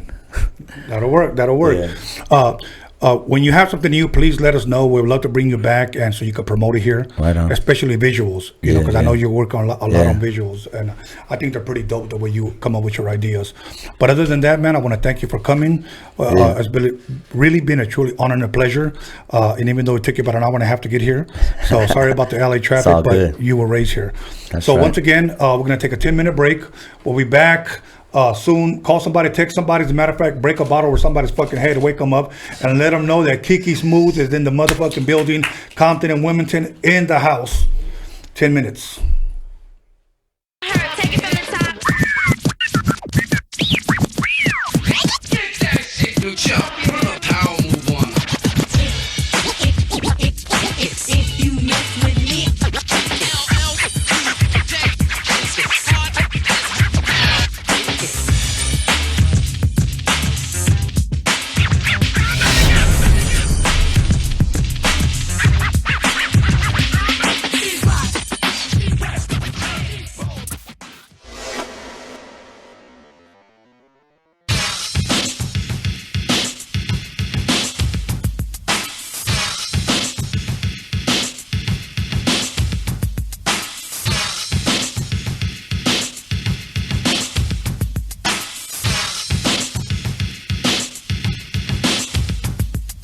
Yeah, what up? This is Mr. Night Owl, and I'm chilling right here with John motherfucking Elkins. Beware, motherfuckers, cause we coming.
Hey, Tony, drop that. What, bass? I bet.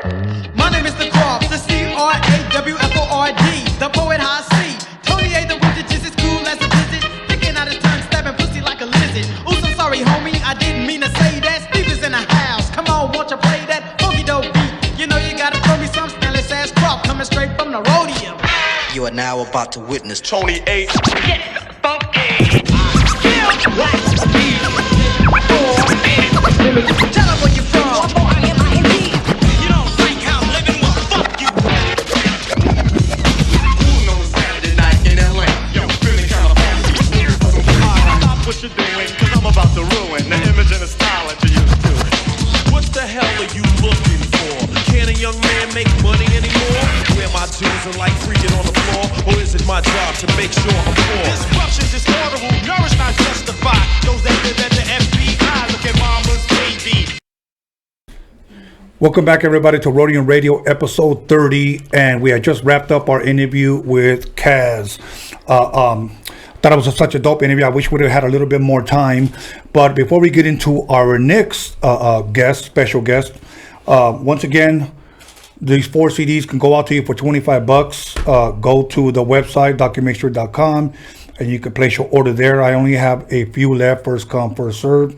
The DOCUMIXERY at DOCUMIXERY.com. If you have not seen it, this is actually cheaper than these right there. Actually, this is cheaper than my shirts. My shirts are about $26 to $28.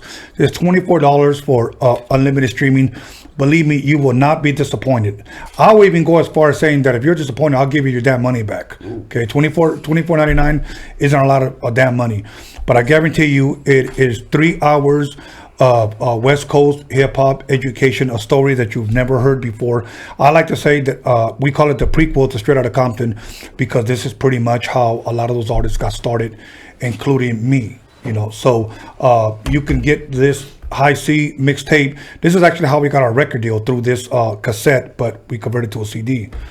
We just did an original song on a mixtape, and we got signed to one of the biggest record labels in the world. But you don't want to hear that. Without further ado, let me go ahead and introduce Kiki Smooth, all the way from the city of Compton. Compton, California is in the house, you know what I'm saying? Yes, Compton, what is Compton, about 15 minutes away from here? Right? Yeah. A little, bump in the road. Right, a little bump in the road. That'll work. I have a question, because I'm sure inquiring minds want to know. Mm-hmm. When that goofy ass song by Drake came out, Kiki, do you love me? Did you ever get clowned, man? Oh my God! Even my my niece, everybody. Some dude at work, Kiki. I'm like, man, y'all better stop that, man. Okay. I don't love y'all. Right. Okay. Now you were born and raised in Compton. Is that what you still there? Nah. Well, my mom and we still got family ties there, but my mom lives in Watts. Okay. Yeah, Towers. So, all my life. We lived in Compton, but mi abuelita vivía en Watts. Okay. So, my whole life, I've been going to Compton and Watts, porque mamá se iba a bailar los viernes a mirar the DJ and all that. And I swear to you, and she used to go see, all the big DJs. So, that's how I got into hip-hop. But all of my life, I've been in Compton and Watts. Really? Yeah. What part of Compton? Just all over? Well, we lived right downtown Compton. Me and Game grew up on the same block on Willow. No shit? Yeah. So I've known Game for all our lives. Okay. Yeah. Okay. I shared this before in other episodes. I lived there till I was about 9 years old, but we lived right by the small airport off of Central 155, right there. Yeah. And as a matter of fact, my oldest brother, who's like in his 60s, every once in a while he'll be like, "This is Compton, motherfucker." Yeah. That's where he was from. Yeah. That was his hood, 155 good. Oh yeah. Hood. But yeah, so we lived there, and then my dad, it was funny because my dad used to bring us to Wilmington on the weekends. So when we ended up getting kicked out of our house for no fucking reason, we moved from Compton to Wilmington, or else I probably would have still been there. Yeah. Wilmington is like my third home. Mi madrina vive acá in Wilmington. Really? Yeah. Okay. So Wilmington is like my third home. Okay. I spend a lot of time in Wilmington, out here. So that's dope. Wilmington, my madrina and my padrino, rest in peace. So, I got to travel a lot around the neighborhoods. That'll work. You know what I mean? So now, where were you raised at, more or less? Were you just back and forth, or in Compton? Compton. Okay. And what elementary school did you attend? To Martin Luther King. Martin Luther King. Yeah, that's right there on. Well, it's kind of like, how can I tell you? right by Mona Park, where Coolio and them started. You feel me? Where Coolio and all that started. So every time we would go get free lunches at Mona Park, we would hear Coolio and all that rapping. You feel me? So all that kind of was always, to me, at my elementary, was really just my beginnings of hip hop. Okay. You feel me? Yeah. So and then I went to Bunch, that was right across the street. Okay. Yeah. You ever hear of Laura Street School? Yeah, Laura Street. Yeah. Yeah, that's where I went. Oh, okay. You know what's funny? Because when I went there, it was majority was blacks. Yeah. Okay, the majority. Yeah, definitely. And now you go back, obviously it's different. Yeah. You know, Sí, la raza ha subido mucho. Yeah. Por los latinos. Exactly, bro. Yeah. And when I came to Broad Avenue over here, it was blacks, whites, Filipinos. Yeah, de todo. Era de todo, bro. And I actually liked that better because everybody was like, it was like a mixing pot, if you will, or, you know, of people. But I went there. My brothers went to Pioneer, Enterprise. Okay. We went to those. Enterprise. I went to Bunch. Okay. I went to Compton High. Okay, Compton You know High. what I mean? I remember going to Compton High and seeing Easy and BG Knockout passing through the high school. You know what I mean? I remember Quick too rolling through there. So no shit. Yeah, to me that it was just like I said, hip hop school, dog. Right. Because Compton is the Motown of rap. Right. If people don't understand, that's where I started my music career. Well, I'm glad you said that because let's elaborate a little bit more. You said Compton is like the Motown of rap. Yeah, definitely. Which is very, very true. I think it was episode 3. I interviewed High C. Okay, and he was sitting right where you're sitting at, and I told him like this: on the West Coast, the best DJs, I would even say the best rappers, the best pop lockers, producers, even athletes, okay, all have come out of Compton. Yes. Period. Yes. I mean, I'm not a hater. I'm not going to sit here and say, well, I'm no, glad that's not true. I'm glad you said that because that's the reason why I started rapping. Why I felt like, wait, we're there too, and you need to hear the voice from a Latino, from Compton, a Mexicano, from Compton. And you got to really hear the message in between that. Right. Because that's the reason why I started rapping, brother. Right. For people to know that our message is there too. Right. You feel me? Yeah. That we were the ones selling it to them. Right. You feel me? Right. Because my mom, I didn't gangbang. My mom was the coke lady. And she told me, si te metes en la pinche güelo, te voy a meter una putiza, pendejo. Porque yo no le voy a andar dando a estos cabrones. I'm not going to give them a discount. Right. You feel me? You want to translate that for the people because we don't have subtitles. No. And that was just real, dog. Right. And so, I stayed neutral.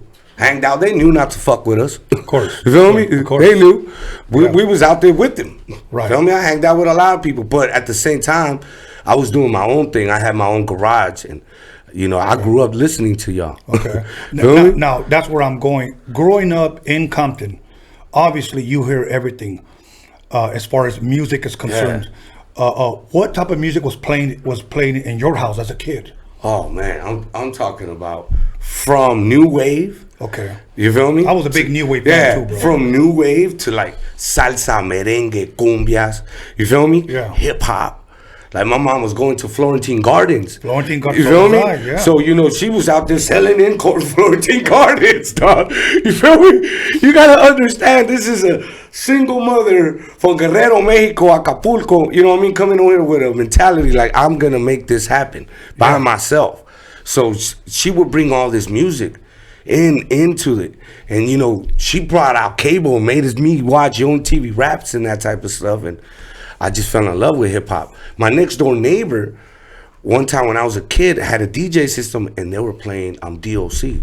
The DOC. You feel me? Okay, now, how old were you? Do you remember when that song came out? I was like, 14, 13? No, hell no, I was like 10. No shit? Yeah. And, next thing you know, he did the doubles. Right, on the turntables, yeah. And I was like, whoa. That was it. I spent elementary breakdancing.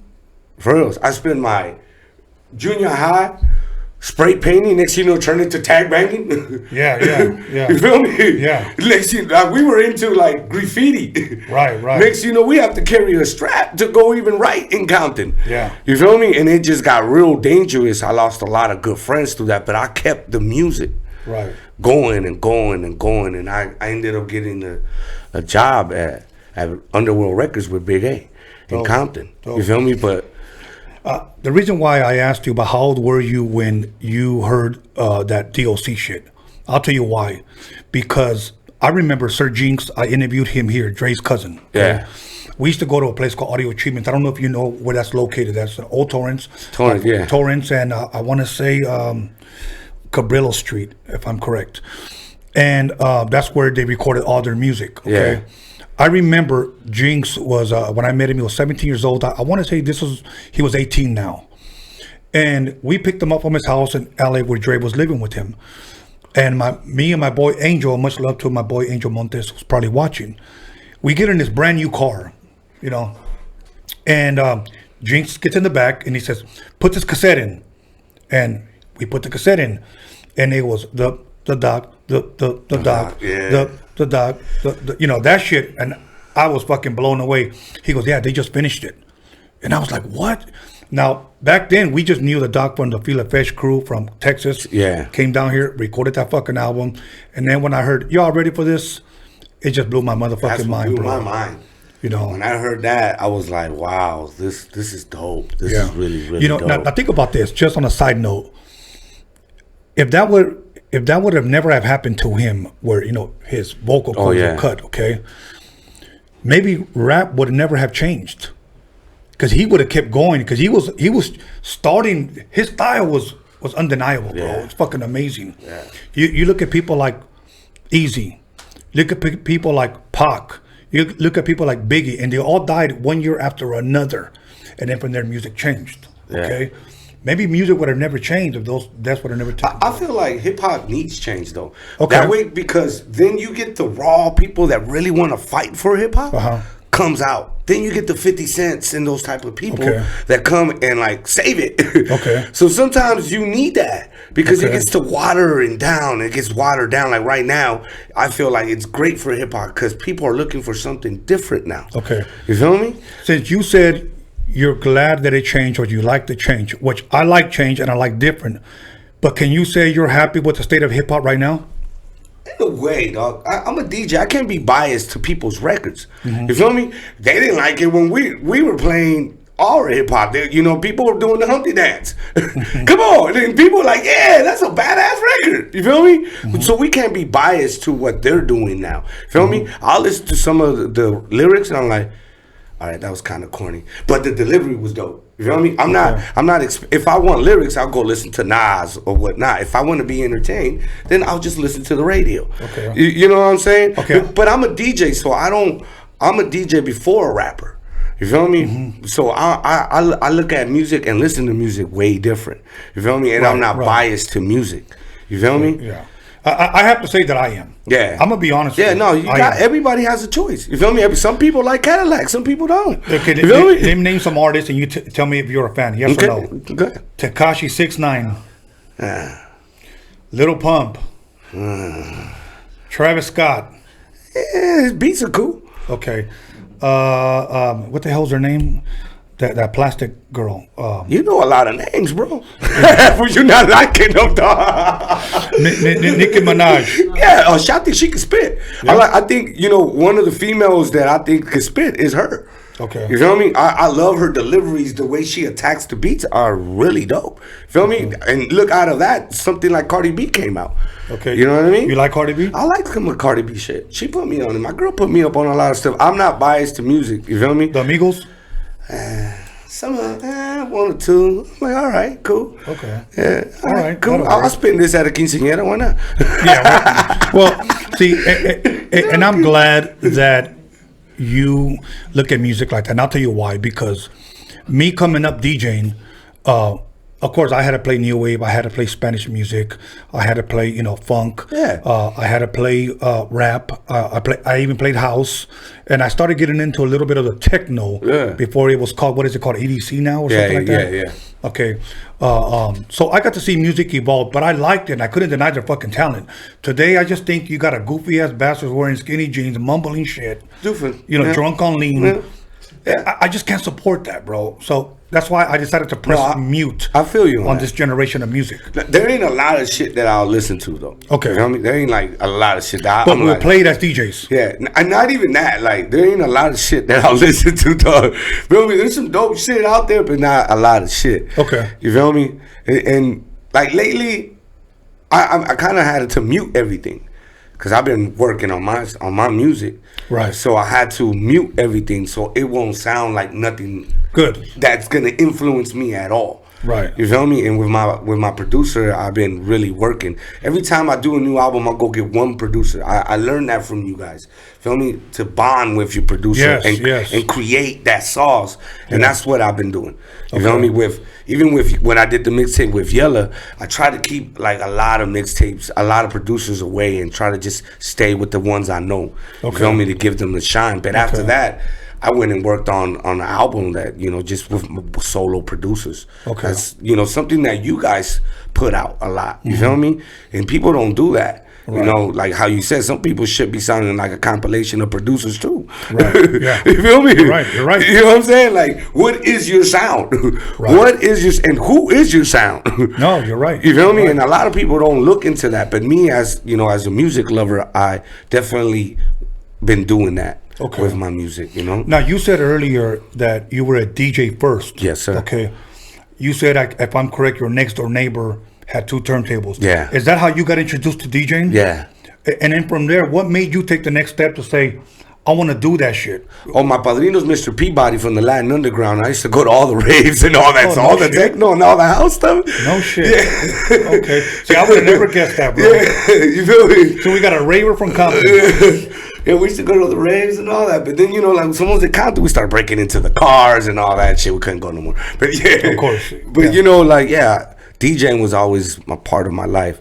And when I saw DJ Quick and Dr. Dre rap, they're from Compton. They're my heroes. Right. You feel me? Right. What else is next for me?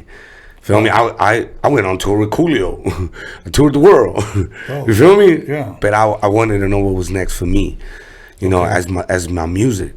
I caught myself just DJing and I wanted to do more. I make beats and all that. I produce. But I just felt like there was something missing in my city that people weren't hearing. Yeah. You feel me? Like all the black dudes and everything, they come to me. They come into my mama's house. Right. You feel me? And they're telling my story, and I should be telling that story. Dr. Dre, Game, all these people are telling my story that I should be telling my story. Yeah, right. You feel me? Yeah. And why not become the first Mexican rapper out of Compton? That's good, man. And that made me, I got friends from every neighborhood because I DJ'd. Right. You feel me? Right. So when I started putting out my music, Compton really accepted me pretty fast. And it's funny, I have a friend from 155 that was like, hey dog, Yella is having a sign-off in Oxnard. We should go over there. Maybe you can make him your DJ or get an autograph. You say he's like your idol. I say, make him my DJ. He's like, fool, you make Yella your DJ. Then it's on the crack. Right. And did you go? Yeah, I brought you a gift. Dope.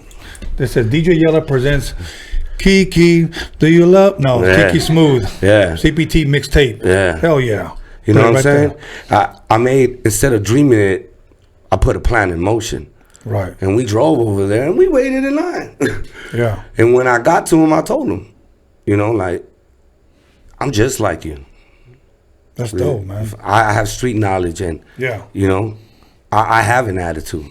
Yeah. You know what I mean? And I felt like together we could do something different. Mm-hmm. And it was crazy, dog, because his best friend shout out to my boy Kid, was there, and I know him. I know you. We grew up all with his son manages game, and we all grew up together. And he was like, "Are you Maria's kid?" And I was like, "Yeah." And he told Yella, "Take his CD." No shit. A week later, Yella called me, said, "Let's go."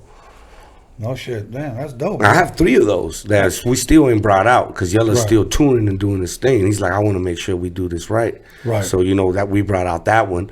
And, I still was like, I want to do something different. So, I continue making my music, Okay. Now, when you say you DJ'd, obviously you must have DJ'd weddings, quinceañeras, whatever. Yeah, my first gig, my mom got it for me. It was like a little bautismo. Really?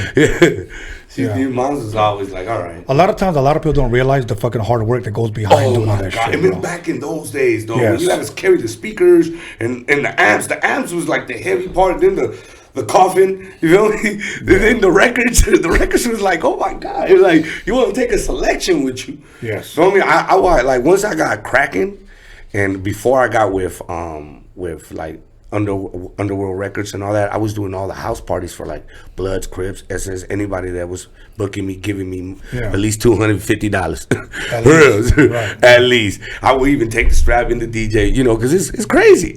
Yeah. But I was playing all the dope shit. Yeah. You feel me? All the dope shit. Any shit ever jump off while you're DJing? Yeah. Is there a certain story that you want to share with us? Yeah. I don't know what neighborhood went in there, but it was dumping like a motherfucker. And I just shot in the air to close the garage to get away from my shit. Right. People don't even understand. People are running for their lives. It's my DJ equipment that I'm running towards. You know what I mean? Right. People don't get it. Like, this is my life, and this is how I live. Without this, I would die.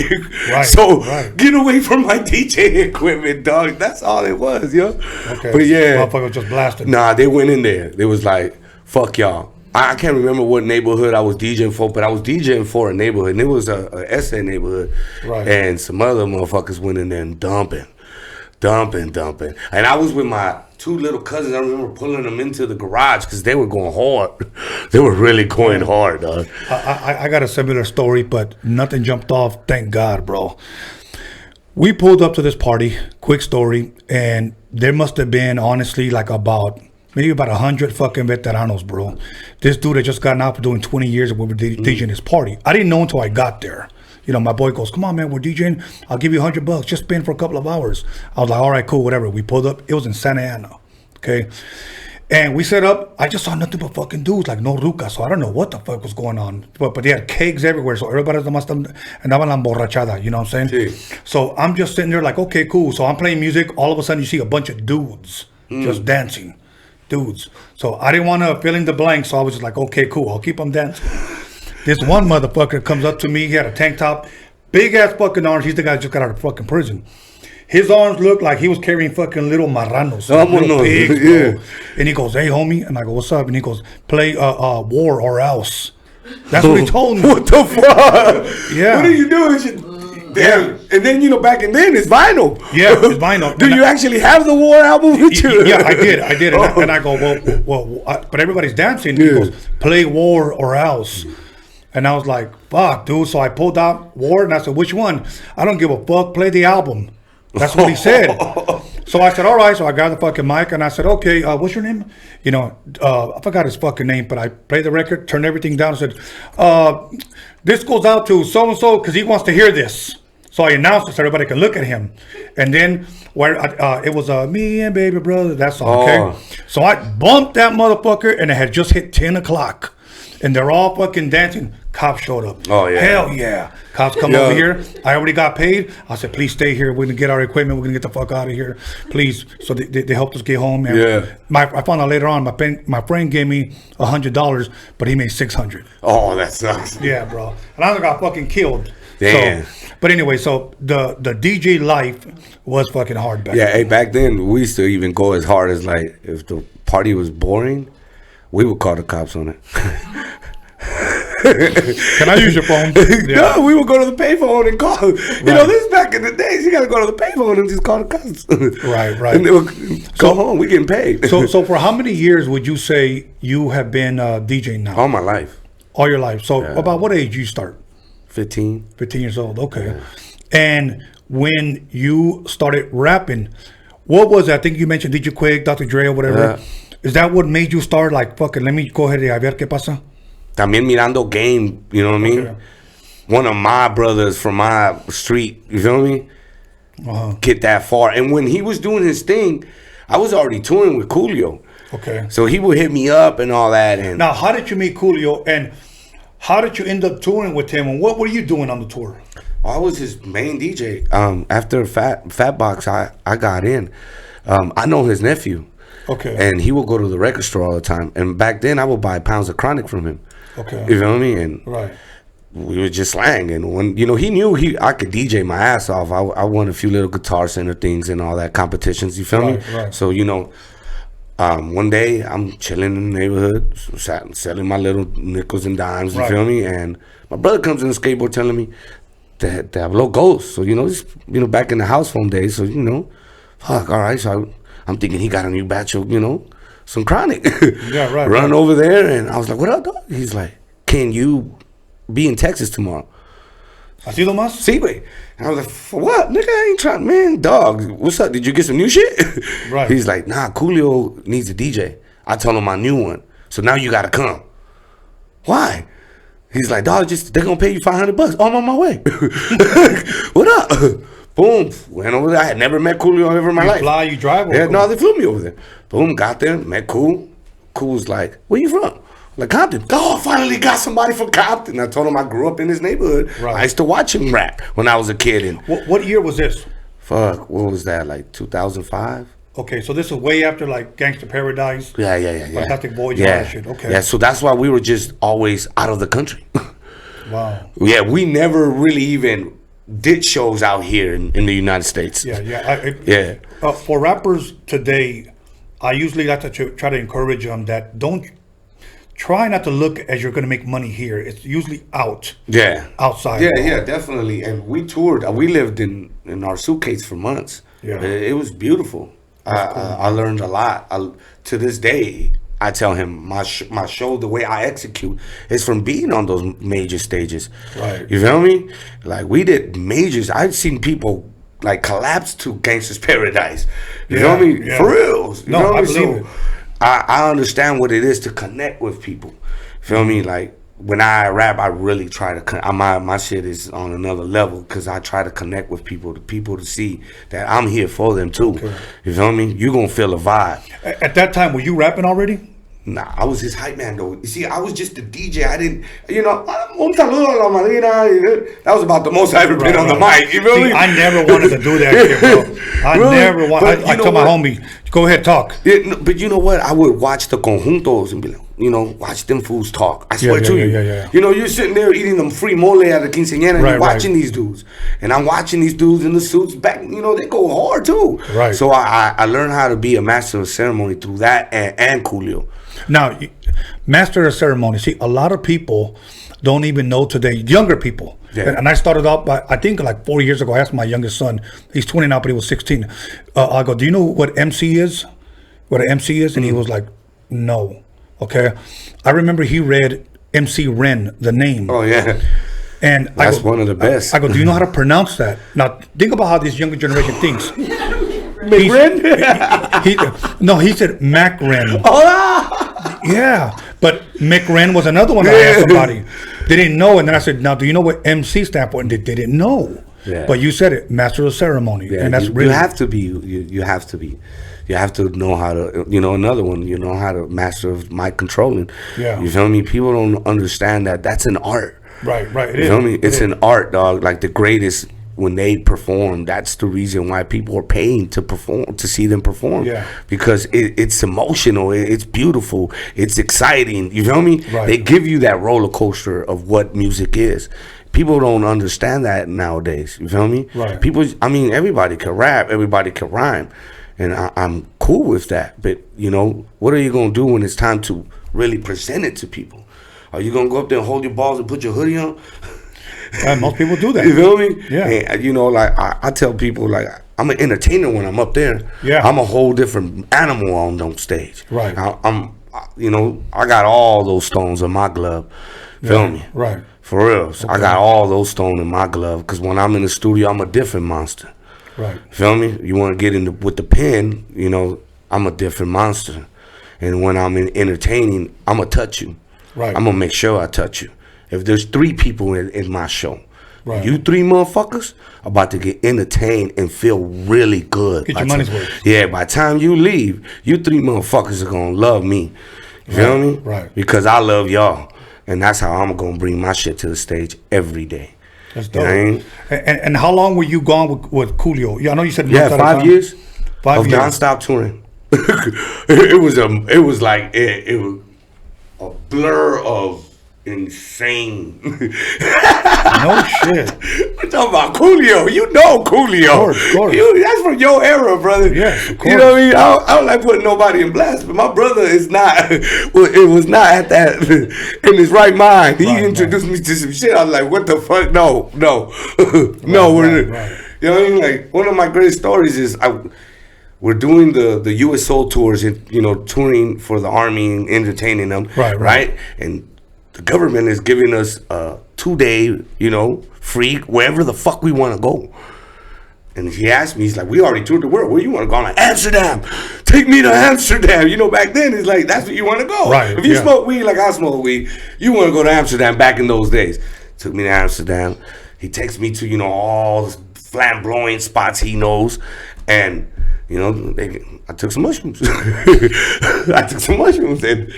this nigga was like, where did you go? What did you see? Oh, man? why did he tell me, we gotta get you some pussy. We're taking you down to the red light district. Now, if y'all ever been to a red light district, it don't look like something nice that you want to go and go get some pussy at. Right. This is like, it looks like a dirty alley in Watts. You feel me? You're scared now. You know, you have mushrooms are running through you. You're scared, and he tells me, but we gotta check to see if they don't have an Adam's apple. So to me, everybody was man there. Dog, I swear to you, dog, we be coming out of their throat. I was on mushrooms, like no. So I go back to the hotel, and he tells me, I got a gig for you. I'm like, fool, I'm fucking flying. I'm like, you know what, man? Let's go DJ. Right. I don't remember the set, but he told me that was like the baddest set I've ever did in my whole fucking life, yo. Right. He said that records were flying. I was having the people pumped up, and I'm like, wow, I wish I could remember that. Wow. But yeah, that is my crazy story with Coolio, yo. Coolio was wild. It was, you know what? It was educational, and at the same time, it was just a crazy trip. You know? Did you ever get the pussy? Oh, nah. Yeah, I ran from that shit. We were only there for 2 days. Then the next day, I fucking lived my whole life in a bucket of, because I threw up so much champagne that day. Yeah. Damn. The next day, I was throwing up champagne the whole day, dog. Shit. Yeah. All right, hold that champagne. We'll be back in about 10 minutes. Oh, that's good. Okay, we're going to talk about a little bit about how you got started as far as writing. Okay. Once again, everybody, we're going to take a 10-minute break. We're going to call somebody. You're going to call somebody, text somebody, page somebody, slash somebody. Let them know that Kiki Smooth is in the building. Not the Drake Kiki, but Kiki Smooth from Compton. Once again, show me some money. $25.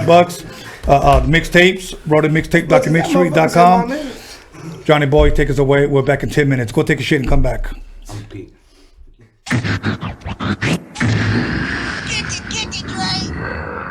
Just do 1 2 1 2. Right about now, Easy E and Dr. Dre's in the motherfucking house. Times are getting crazy. It's really hard to choose it. The Roadium's a spot to get funky, fresh music. Easy motherfucking E and my homeboy Dr. Dre. MC Ren is in effect, and you know we don't play. The Roadium is hitting, but you know you can't leave until you get a deaf-ass tape from Steve. Oh Steve, oh Steve, oh Steve, just give me just one more tape. Oh Steve, oh Steve, oh Steve, just give me just one more tape. Oh Steve, oh Steve, oh Steve, just give me just one more tape. Oh Steve, oh Steve, oh Steve, just give me just one more tape. Yeah, man, I came all the way down to the Roadium swap meet, man, to pick up one of them NWA tapes, man. And I talked to homeboy Steve down there, man, and he said I'm fresh out of tapes, man. How the fuck you fresh out of tapes, man? He said cause they selling like hotcakes and shit, man. Got my man going down. Hey, mom, what's for dinner? Breakbeat Lou, take one. Well, my name is Luis Flores, aka Breakbeat Lou. I'm the co-creator of the infamous Ultimate Breaks and Beats compilation, which was a tool that's used in the 80s and 90s as a tool for DJs and then a tool for producers, from everybody from Marley Marl, Premier, DJ Quick, Dr. Dre, Dilla, Kanye, everybody that you could think of that did hip hop in the 90s and has that boom bap sound. Most definitely got the kicks and snares from our compilation. And the best way that I can describe hip hop is the essence of the greediness of the hood.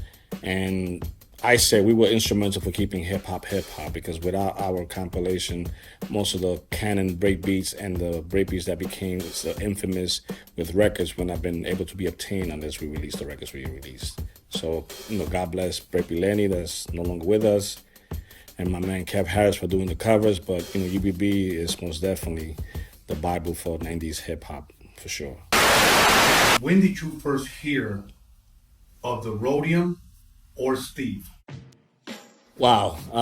Has to be 2010, 2011. I made my first trip back to LA since the 90s. And I happened to meet some incredible brothers, the Beat Junkies, which technically, if you guys know that the name Beat Junkie was created by myself and Chet Nunez. Do you guys know that? If you look at behind the records, especially one of the later records, it'll say edited by Luis Flores for Beat Junkie Productions. So I'm in J-Rock's house, and we going through records and everything, and Rhett Maddox starts telling me the story. He goes, that I got your records from this place called the Roadium. And I'm like, I've never heard of it. He goes, yeah, the Roadium was like a staple for, hip hop here on the West Side. And he said, there's so many famous stories that came out of that particular thing. He said one of them is, Dr. Dre. And I was like, what do you mean? Again, I'm not paying, my mindset was not even thinking about the way Straight Outta Compton was created and everything. He goes, yeah. If you listen to all the stuff, 90% of the NWA first album is Ultimate Breaks and Beats. And he goes, and if it wasn't for the Roadium, they would have never had these records. And he said there's a story being told that, with the way Easy and Dre met was at the Roadium. So that, for the last 7-8 years, that's what I've been hearing. The Roadium's been that staple of, or the connection between Ultimate Breaks and Beats and West Coast hip hop. And then I got to meet High C and DJ Quick last year, with my man Byers, and they told me the same story. I mean, Quick came up to me with a box full of SP1200 floppies, and he goes, all of this here was done using your records, which I bought at the Roadium. So again, this constant plays and Steve's name is always constantly popping up, and I'm like, this is something incredible. Excuse me. And then when I saw that you were doing the thing and you featured on one of your promos mine and Lenny's work, I was like, wow.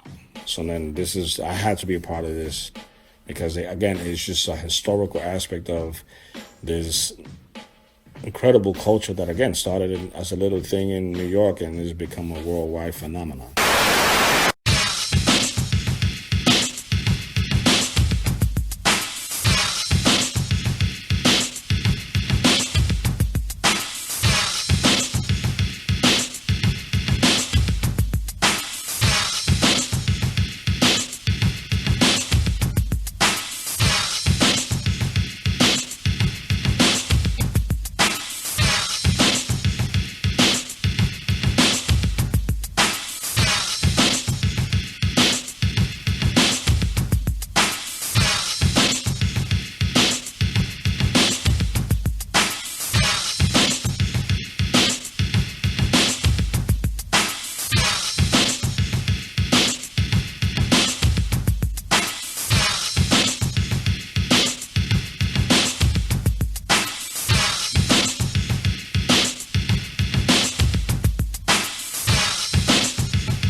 Hey folks, it's your boy Lonzo, the Godfather of the West Coast Hip Hop, and I'm kicking it live with my man Tony A. Check out his latest documentary on DOCUMIXERY.com. It's the bomb. It's all about my man Steve YANO and his contribution that he created from the Roadium swap meet that's still alive right here on Redondo Beach Boulevard. Check it out, y'all. DOCUMIXERY.com. My man Tony A. Much love, y'all. Much love, Steve. Peace.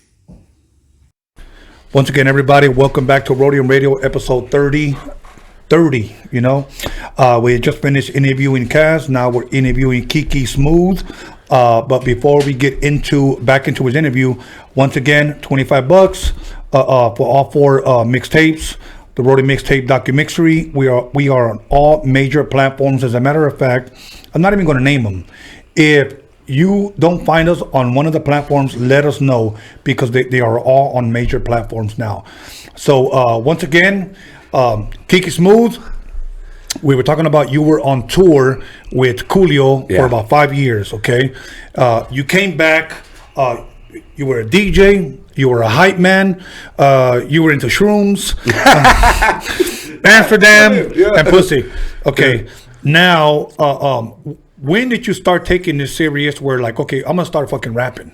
Oh, so I was trying to make my little cousin the first Mexican rapper out of Compton. Really? Yeah. So now you weren't even thinking about you? Nah. I was like, this idea in my head needs to stay in my family. Okay. That the first Mexican rapper out of Compton has to come out. You feel me? Right. Because it's that important. You feel me? I was fortunate to be able to, you know, move around and how can I tell you, around the map, around the world. And I ended up living in New Zealand for some time. What the hell is a Mexican doing in New Zealand, homie? I wanted something different in my life. Okay. Homies were getting shot at. Cool was running out of gigs. You feel me? And running out of hair. Yeah. Okay. Real talk. And I had the ability to just do whatever the fuck I want. La neta, way. Nothing could hold me back to what I wanted to do. And I ended up in New Zealand. You feel me? And people were calling me.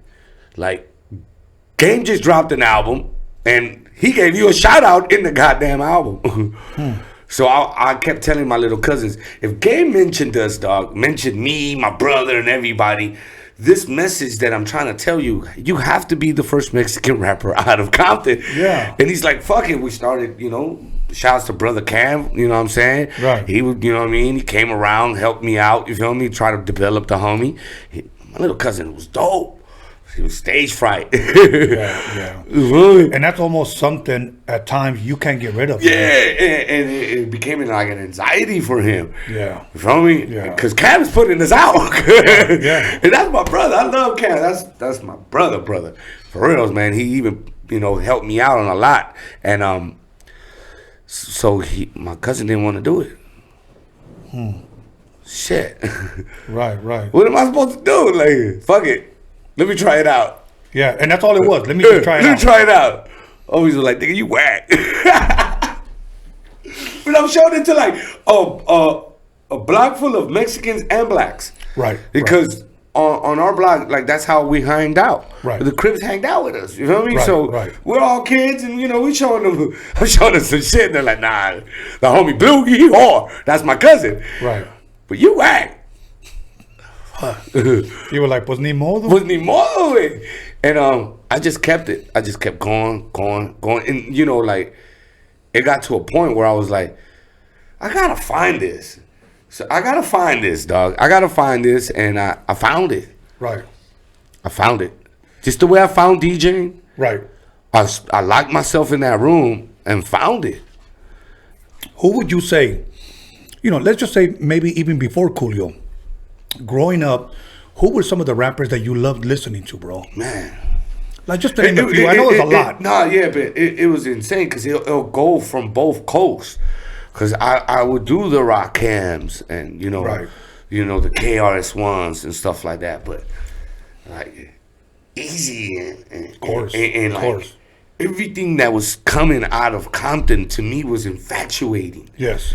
Quick just was a cross the bridge from Rosecrans from where I live. Right. I'm Rosecrans, Santa Fe. Right. Feel me? So Right. it's like, wow, all of these things are around me. You know what I mean? So that's why when I drove by Underworld Records, I knew that was like Eazy's hood and Big A and all them. Right. You know what I mean? Because NWA is like, they're my Rolling Stones. Of course. Of course. You feel me? And that's a good way to put it, man. You know what I'm saying? I mean, they're in the Rock Hall of Fame. Yeah. They're my Rolling Stones. Yeah. You feel me? So I grew up to that, Right. to that Compton style. So when you say who's my favorite rapper, I gotta say like, you know, Q, Ren, Dre, you feel me? Right, and from there, it's just- DLC, you feel me? Game is, you know, Kendrick, you feel me? I love these people that could bring these styles, you know what I mean? Eminem, you feel me? Right. Quick, High C, I swear to y'all, second to none. KK, what up, bro? You feel me? Right. Like, these are the things that infatuate all the West Siders go, woo. People don't make music like, it don't got feeling. Like, they're just going in there and blabbing away. See, and that's where I'm at. That's the point that I was trying to make. I know, I understand it, you know, and I tell that this is one of my artists, Caesar Laughter and Hub City Queen. When I bring them into the studio, I put that in them. You feel me? I you know, some people say I have that infatuation with like being like Pac in the studio, but I just want shit done, and I love to make songs after song after song. Right. That's just me. Right. Feel me? Well, because you've been not only around Coolio, but you were raised with good music. Yeah. Okay. Yeah. So think about this: the kids today that are being raised around this mumbo jumbo gibberish shit. If we don't release good music right now, you could just imagine what the next one's gonna be. You know, motherfuckers are just gonna be moaning or yawning. Yeah, on yeah. beats, you know. But you know, like, hip hop has to have that. Without the LL Cool J and Kumo D battles, we wouldn't have the other thing. You gotta understand that. To the hip, hop, the hippie. You feel me? There was still that before. People like MCs. That's why I'm telling you. That's why I love it. Because I study hip hop. Feel me? I just gotta tell y'all, I'm really the first Mexican rapper out of Compton. It's Motown. You can't consider me Chicano rapper, nothing like that, because I'm from Compton. You gotta understand that. Yeah. You feel me? Yeah. And I represent the raza in hip hop out of Compton. Yes, yes. You feel me? So we understand that all this mumbo jumbo that's been coming out is just setting up for people like us to come out. That's a good way of looking at it. You feel me? Yeah. So I thank those. How I tell the homie yesterday, all those thumb downs is a big up for y'all. It's a big up for y'all. Big thumbs up for y'all, because all y'all thumbs down is just energy for me. Okay. You feel me? Yeah. It's just energy. Some people be like, oh, sometimes you sound like a mayate on your shit. You know, this, that. I just did a whole Spanish song. Now what? Yeah. You feel me? Right. And I got the black homies on there Right. inside that. You feel me? Just to show them, like, I'll be the first Mexican rapper out there spitting Spanish, and the black people going, I don't know what the fuck you saying, cuz, but that shit is hard as fuck. Right. You feel me? Because I'm their next door neighbor. I'm their man. Feel me? Look, our hardest critics, let's be honest. Well, let me just say, at least to me and from what I've seen, our hardest critics are our own people, bro. Are our very fucking own people. Yeah. Sad to say that they will sit there and be faithful watchers on this YouTube channel, but talk the most shit. You know, there's that small percentage, okay, that will talk shit. But I think it's because our people love chisme. That's why our novelas, you know, our novelas are such fucking great hits. Oh yeah, you know. So, but you know what? It is what it is. But we're not gonna let that slow us down. Oh, we're no. gonna keep moving forward. Yeah. You know, when people say, you know, you sound black or you sound this, you have to understand that was the environment you grew up in. I have a question for you. This must be weird. It's like all my life I thought High C was like mixed, like black, and they say everybody thought no, he's just black. Yeah, all right. Okay. That was like your sound that you brought to him, huh? Yes. That's beautiful, man. So, I want to clap to that, dog, because some clap to this. You know what I mean? Some people even think YG is like Mexican. You feel me? Right. Because of his style with the essay feel of Compton. You Right. feel me? And I give you that, dog. Like y'all really brought that out. You know what's funny? I met Hashi at the swap meet. Okay, I mean he was selling clothes right by the big pantalla. You know, the big screen at the Roadium swap meet. He was 17 years old. He was still going to Centennial High School. And it was funny the way, because Steve YANO is the one that told me, go back there. He's back there. His name's High C, and he's the blood from Treetop Pyru. And I was like, a guy, he's the blood, and his name is C? You know, like I thought, I see. Yeah, you know. Yeah. And he goes, yeah, I think they named themselves after the Juices. Yeah. You know, and I was like, all right.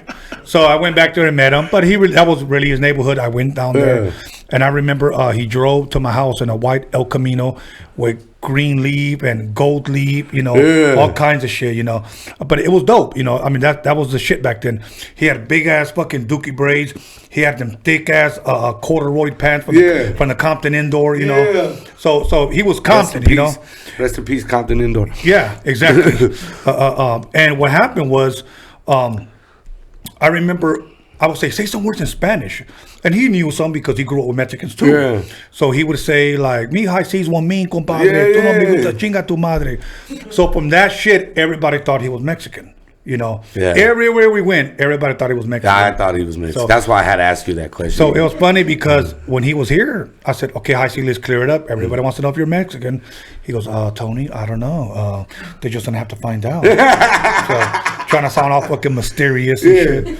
You know, it was crazy to see you guys perform when we did the Katie thing with Cam. I actually performed on that stage with Cam, and me and my girl went on the side. And I was like, "Look, baby, High C's performing," and he was like, "Y'all guys were showing the slideshow of like all the old pictures," and it was dope to like see that combination. Right. Okay. It was just dope to see that the young like black dude and the SA, like, because we're neighbors. Right. You feel me? Right. And you know, like, sometimes there's like a lot of racial tension between us because of what goes on in the jails and whatnot. Right. But when you out here, every Crip or Blood needs an essay, and every essay needs a Crip and Blood to sell it to. Right. Well, back in the day, I won't mention the person, but where I used to buy my guns, brand new, out of the box, was from Compton. Yeah. I used to go out there, come back with about 25 guns and hand them out to the homies so they could protect themselves out there. But, yeah, I mean... But see, over here is even different than in Compton. You feel me?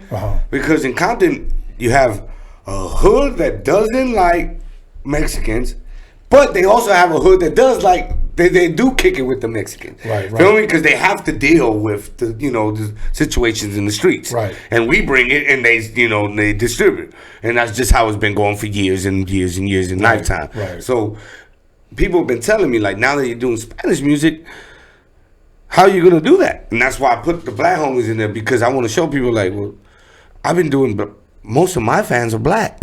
Right. For reals. Because of where I was raised at. Right. I wasn't going to the Chicano shows.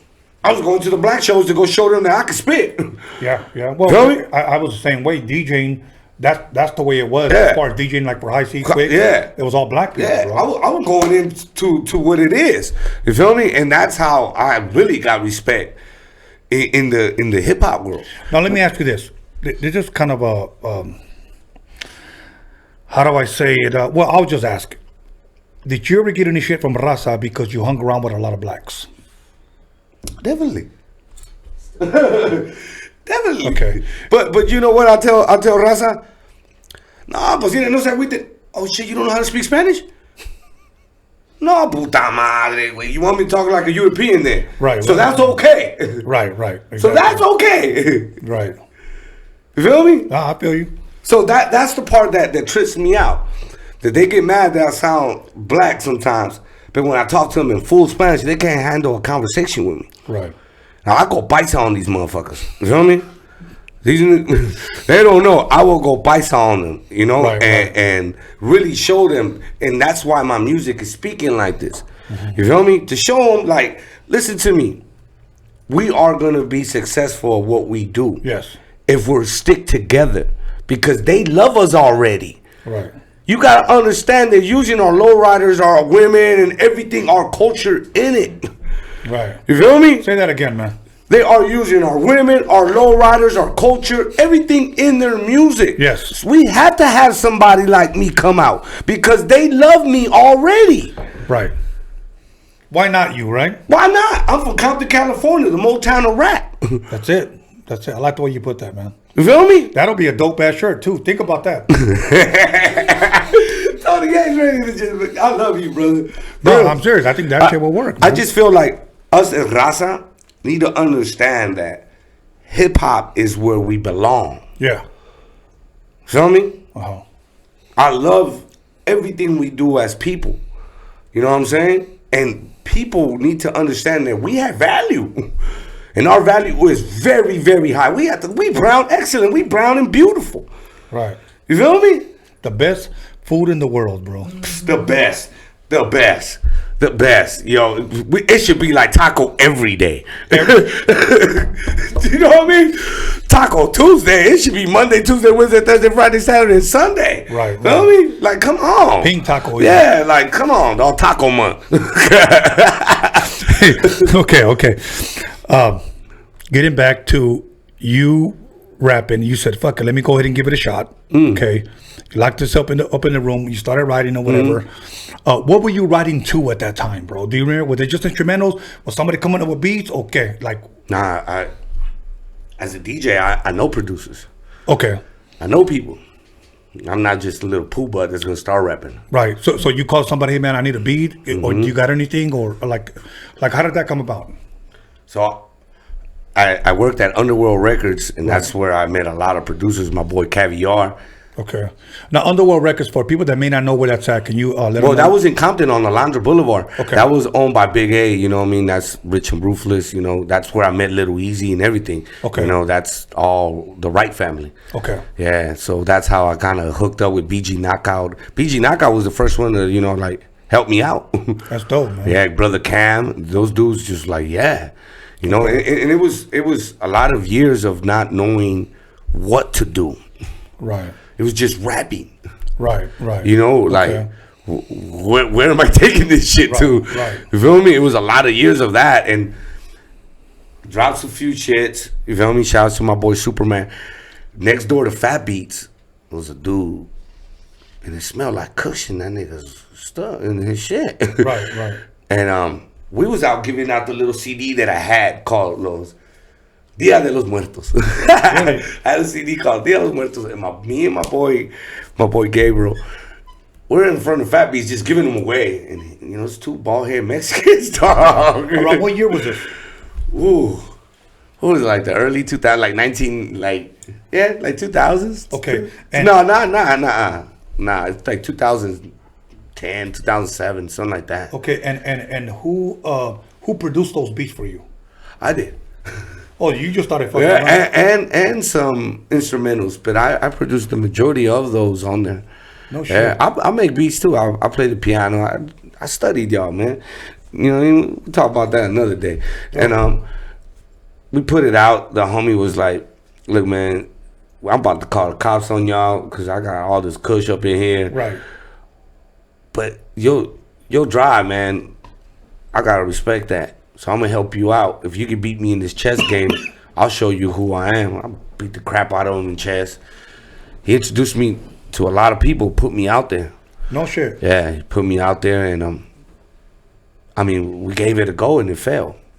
For people that may not know what Fat Beats is the record store out there on Melrose. Yeah, Melrose. You know what I mean? Yeah, it's a legendary. I have to point that out because people that don't live here in Cali, they wonder. Yeah. It's the legendary. You know what I mean? Like Babu, Rhythmatic. Like this is DJ culture vinyl at its best. You know what I mean? But those times, I don't know what happened. We gave it a go, and it fell really bad. And he invested a lot. You know, it was just not my time. I don't understand it. You know what I mean? I really thought the album was dope. You know what I'm saying? And we couldn't get it off. You know, it was the bling bling era. Everything had to be, you know, long chains and the whole thing. So people weren't even giving us a go. You know what I'm saying? So it was worse is like, I didn't want to rap in Spanish. I wanted to, you know, rap the way I sound. Right. You know, and so that gave it a long haul, but I kept to it. Okay. Now, would you call that your first album, or what would you? Yeah. EP maybe? My first mixtape. It was my mixtape because it had original music, but there was a lot of instrumentals that, you know, I would grab from. One of my favorite rappers is 50 Cent.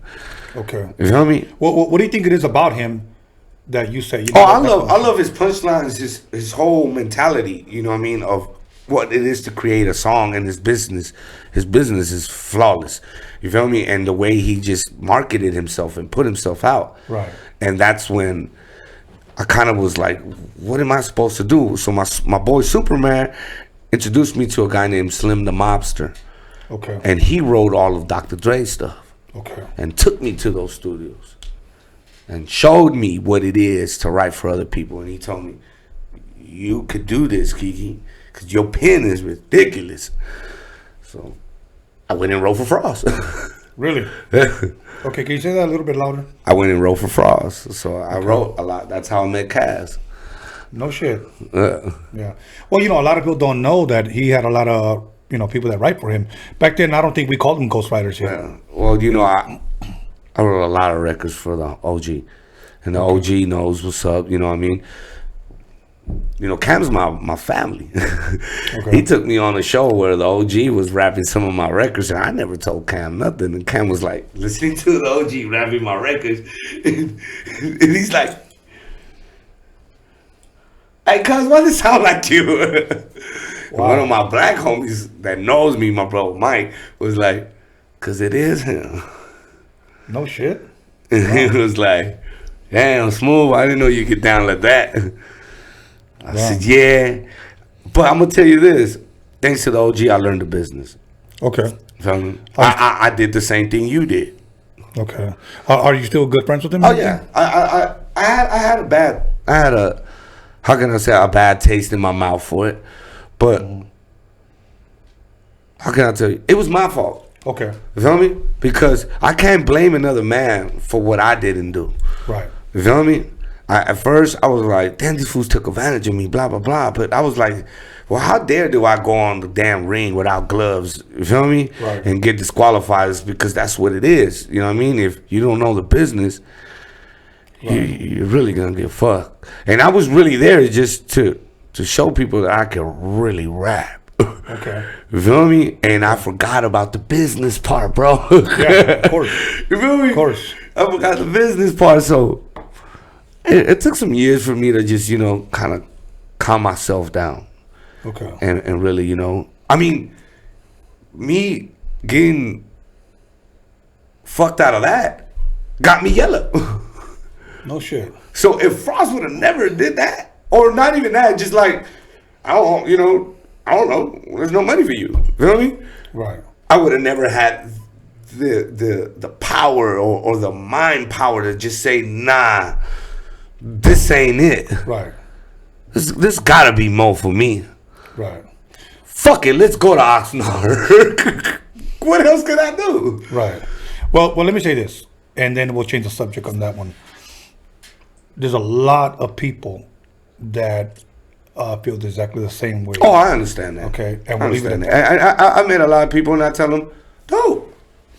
But me and the OG, man, I love the OG. The OG's dope. You feel me? Cool, I got a lot of respect for the OG, man. So you dropped your first mixtape. Mm-hmm. How soon after that did your next record come out? Oh no, it took long. Okay, now why? It took forever because then I was recording records, right? But I wasn't putting them out.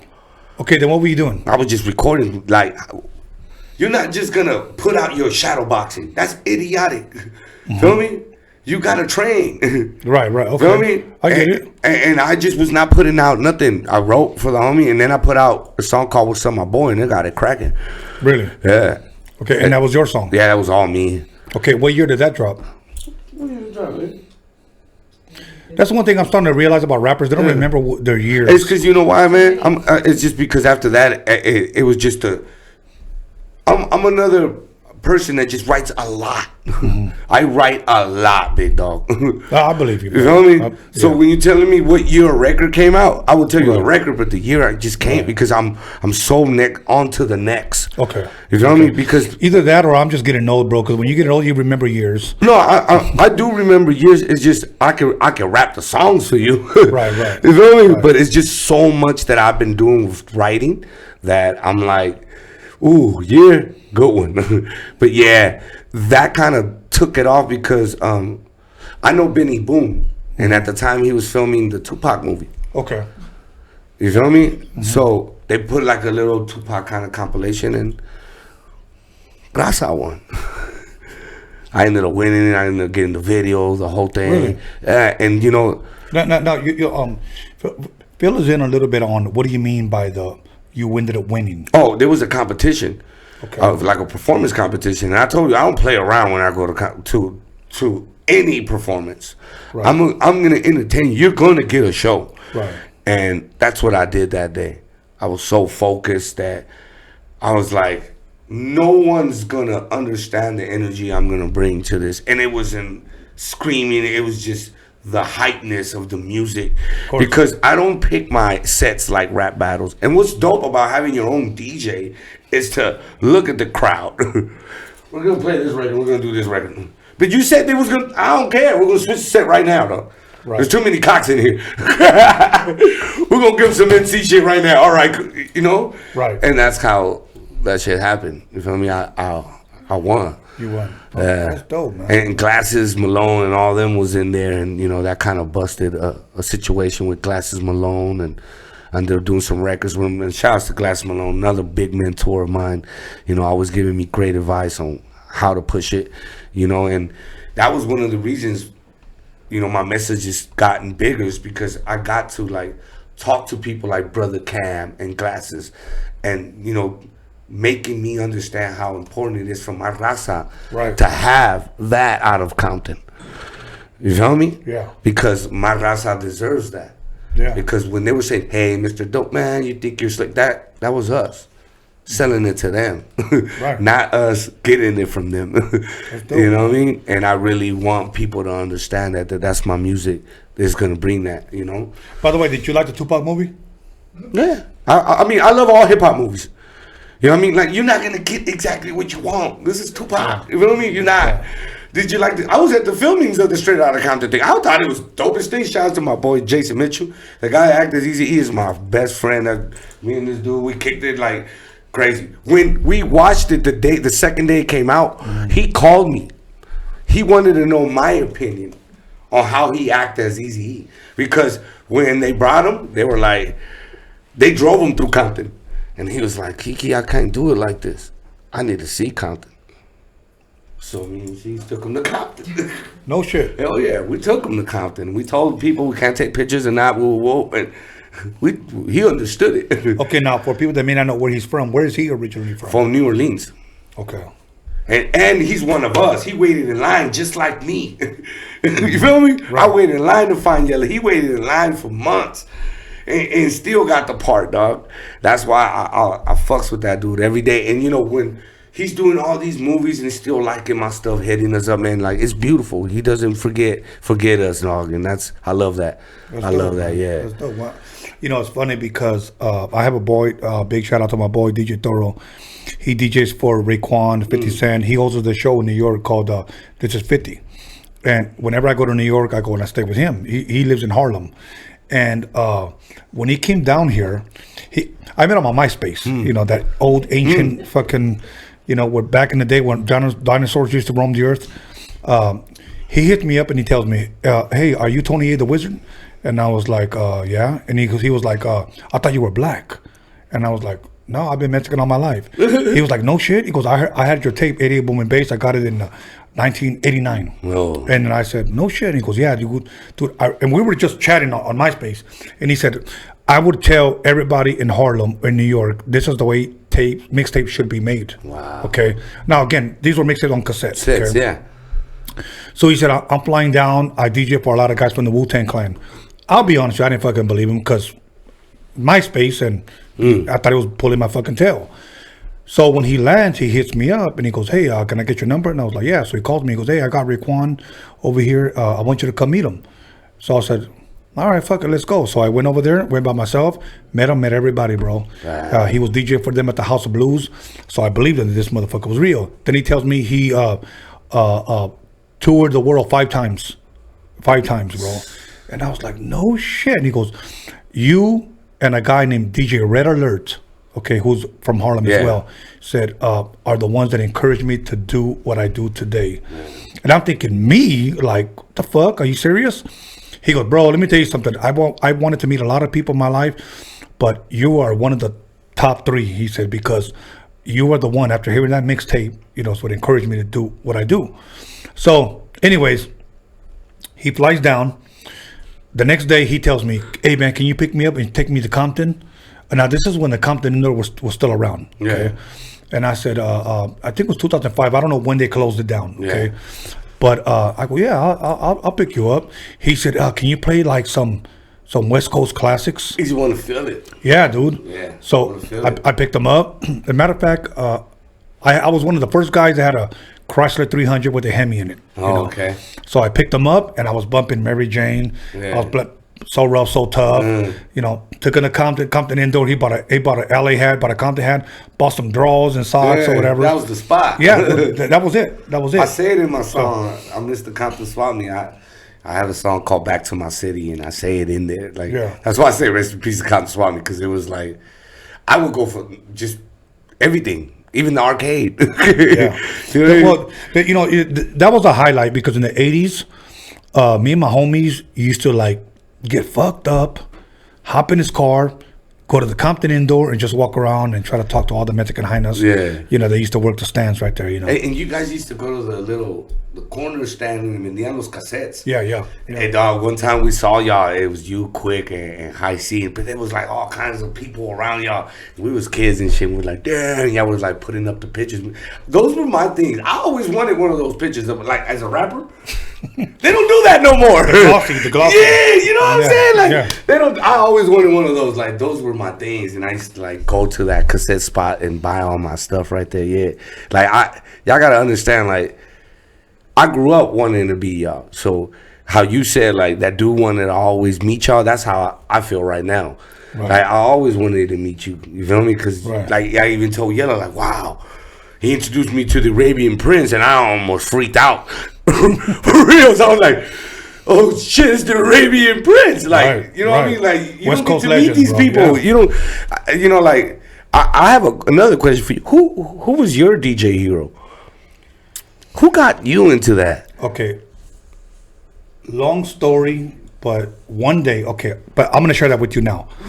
But what I'm doing, I'm going to wait a couple of months, and then I'm going to choose somebody to interview me on my show, because I want to share my story. Yeah. A lot of people have been asking me.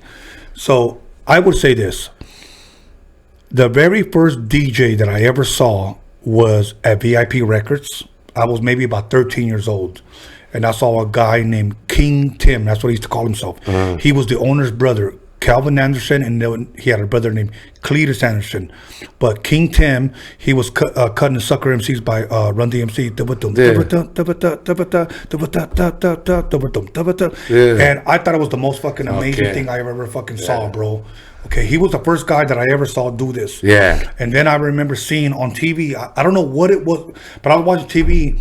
Then he started talking about DJing, a phenomenon. Yeah. Then he showed Grandmaster Flash. Yeah. Okay, and the way he was picking up the needle, he was moving like this, and he was turning around, doing this, and then he turned around, moved the fader, you know. Yeah, and on the back. Oh my God! I was like it was just, I was just so drawn to that. Okay. Yeah. Then I was about 15 years old, so it was 3 people: King Tim, Grandmaster Flash, and walks in with a big ass afro, DJ Joe Cooley from Compton. Oh yeah. And that dude became my mentor. Yeah, Joe Cooley's the best. Yeah. To me, Ronnie and Joe Cooley, I don't know. Like, when I met them, I was like, dude, Ronnie and Joe Cooley. Like, yeah, that was bad. Joe became my mentor as a teenager, bro. He's the one that I credit for teaching me. Yeah, that's dope, man. So believe me, I've been trying to get him on here, but you know, that's for another episode. Man, I just want to tell y'all, thank y'all for really making hip hop for me. For real. I want to thank y'all for that, because without y'all, I wouldn't know what my records should sound like. Mm-hmm. You feel me? Without y'all, I wouldn't know what the feelings are. Yeah, the beats are different, but I still take that feeling. Right. That essence of what it is to be West Coast. Right. You feel me? Yes. And represent your culture. You know what I'm saying? Yeah. And so I want to tell y'all, thank y'all, because those are my guidelines. Even that, there is new beats and all that, but the essence and the message ain't going to change with me. You feel me? And I promise y'all that I'm gonna give y'all that every time I put out music. You know what I'm saying? Thank you, bro. Thank you. Nah, bro, man. You know what? Our raza needs it, bro. Now let me ask you this, because we got to wrap this up, and I wish you had more time, but I want to say this. What can people expect from you? I know you guys dropped a video yesterday, if I'm correct. And it was all in Spanish. Yeah, all in Spanish, and it was with La Sinfonía, you know, Grammy nominated. Okay. And where can people see that, bro? It's on Latin Beast. You feel me? Okay. It's on YouTube. Just look up Kiki Smooth. You know what I mean? Shot, bro? I'll take another shot. It's my newest compilation with West Coast Creations. It's the 3x3. You feel me? Produced by Be Ready. That video was shot by Guap.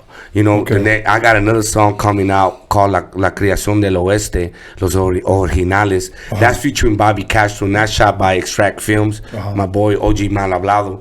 You know what I mean? Johnny and Dopey from West Coast Creations, those are my brothers. Okay. To find Johnny, a person from Compton that doesn't rap and wants to put out records, I got to help that man. Mm-hmm. Feel me? Bring out the right contact of what it is for our people. Okay. You feel me? So I told him, I want to do something different. I want to bring out some Spanish music. And he was like, say, what? But you can get whoever you want on these records. But I'm like, but I want to do some Spanish music. What made you switch over to do some? Well, I know you've always done it. Nah, you know what? Spanish music is something that's brought out on me by my boy Man Hablado. And he had this vision that the first Mexican out of Compton should rap on both languages. So one day we bring out that double compilation like that.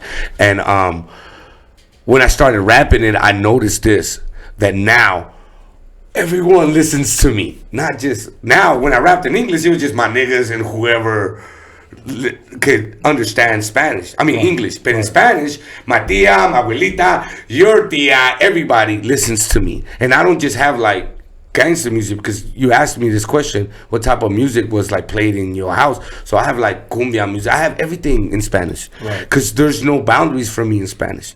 You feel me? There is no, you should rap this way. Why? Right. You feel me? I already proved I'm an MC. Forget it. Y'all ain't got bars, so y'all ain't gonna tell me what it is. Feel me? So I'm free in the Spanish, and that's why I'm loving it.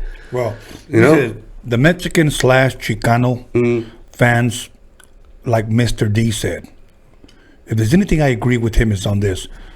We have the most faithful fans in the world. Yeah, we do.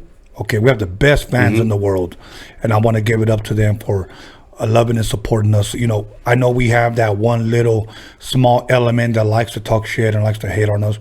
I understand that. Cool, whatever, you're going to do your job, whatever. But you know what? I want to say, bro, that I wish you the best, okay? Keep going forward. If there's anything that I can do, even if just, that's why this platform was created, to give people like me and people like you a voice. And I'm thankful that we got people listening. Thank you. You know, so if there's anything that I could ever do to help you, please reach out, because that's what I'm here. You know what? Years ago, I heard this: practice what you preach. I want to flip it and say this, okay? Only preach what you practice. Ooh, I love that. Okay? Yeah. And I am practicing what I preach, bro. So I want to help, especially our people. Yeah. You know, to have a voice. Because let me tell you something. I want you to do that for the next man, which you are doing now. Yeah. You know, and then he'll pass it on to the next generation. Sir. And now we have a lane. Now we have an avenue so that our people can be heard, bro. Yeah. Because it is time for us to know 2020 who we are, bro. Look, they gave me this chain because Little Easy said, you know how hard it is to keep my daddy's legacy alive? It goes, Raza kept my daddy's legacy alive. You deserve this chain, brother. Yeah. Yeah. Feel me? And I'm part of the right family. Yeah. This is not a chain that I wear. This is a last name that I wear. Right. This is the godfather of gangster rap. Feel me? And I swear to you, he be looking down like the Mexican is doing it. Dude, let me tell you something. Eazy-E loved Mexican people. Yeah, he did. Okay. Yeah, he did. There's a mixtape here. I want to say 88 Boom and Bass. He came to my house here in Wilmington, and he wrote an 8-bar rap. He said, "Get busy with Easy and Tony A on the 12 technique. See, it's a steal. And Steve promoting them. Dope ass shit by the Wizard at the Roadium. Yo, fuck it up, Tony." And you know what? It's funny because a lot of people said, even Dre, because I know when you work with Dre, you gotta bring your A game. Yeah. Eazy-E came to my house and wrote that motherfucking rap, and I was like, what the fuck was Dre talking about? This guy can rap. Yeah. You know? But I know Dre likes to punch. He likes perfection. I'm cool with that. Yeah. This was just a mixtape done in 1988. Yeah. And actually, the mixtape starts with him, you know?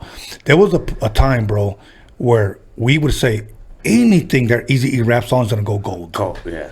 Anything, bro. You know, and I tell this at the end of all my shows, you know, I represent the legacy of Eric Easy Right, you know what I'm saying, Rich and Ruthless, and I'm so proud to say that. Yeah. You feel me? Because I'm born and raised in Compton. Yeah. You understand that? Mm-hmm. And to me, like BG Knockout and all, those are my heroes to be a part of that. And then they tell me, you found your lane, Kiki. Yeah. Let Kiki doing this thing. And I love that, hearing it from them. Yeah. Little E, all them fools call me like, Kiki, you killing them right now. Everybody calling us, what's up with the Mexican? Oh, no, it's true. Some people even ask me, is he really from Rich and Ruthless? Like, dude, those are my brothers and sisters, for real. Right. All the right kids are my brothers and sisters. Okay. And, you know, I want to give a big shout outs to the Rich and Ruthless family, for reals, man. Yeah. You know, Baby Easy, you know what I mean? Erica, Eric, and Derek, man. Those are just my brothers and sisters, man. They really love me. They love me to the next level. And, you know, we always come with open hands and they always receive us. So, you know, it's a beautiful thing. And Raza needs to understand that we finally have the first Mexican rapper out of Compton. You know what I'm saying? And people need to respect that to another level, for real. Before we say goodbye, bro, any more shout outs you want to give? Definitely. West Coast Creations, Beat Ready, Johnny, you know what I'm saying? My squad, my beautiful woman. If y'all ever come to rappers out there that come and don't applaud they women, you don't have a strong backbone. My woman is Green Eyes. She always with me. Caesar Laughter, Hub City Queen, you know what I'm saying? Savage Nugs, Chris, Rob, what up, y'all? You know what I'm saying? All my films are being filmed by Extract Films. Y'all check that out. We've been coming up with these visuals that, you know, we feel the music needs. Okay. You feel me? And the storylines are gonna get crazier and bigger. You feel me? We have a lot of different records coming out. My next single is called Al Cien, and then I have another single coming out with West Coast Creation called La Creación del Oeste, featuring Bobby Castro from Rancho y Barrio, you know what I'm saying? Hip hop stand up, East Los, West Los, Compton, Linwood, Paramount, Long Beach, wherever you from, South Central, Wilmington. Oh, can't forget about the Bay, you know what I'm saying? And I love y'all, Raza. Fuck with me. Instagram, Facebook, whatever. DM me features, whatever, dog. It's about making it with each other. You feel me? Numbers. Feel me? And together we deep. Dope. Last question. Yes, sir. Okay. How did you get Kiki Smooth? Oh, me llamo Enrique Vázquez. Y mi madre me estaba haciendo toda mi pinche vida. Kike, vete pa' acá, hijo de tu chingada madre. And you know. Kiki, do you love me? I love you, Tony. Hey, you the shit, brother. All good, brother. All good. Okay, so now I'm gonna give my shout outs. Number one, first of all, we broke motherfucking record. They should have went from 7 to 9. It's 7, actually 9:48. Hey. Oh, shit. Hell yeah, we broke a record. Once again, let me thank my boy John motherfucking Elkins. Without him, this shit would not be fucking possible. You got to be looking out. His the backbones. Yeah, his lotion will be coming out. His movie will be coming out. Lotion. His biography will be coming out. And for you women, G-strings will be coming out. Wow, soon. all up in you. Yeah, John motherfucking Elkins will be coming out soon. My boy DJ Media Clips. My boy Alex Cervantes. You guys need a car fixed? Hit up my boy Alex Cervantes on IG.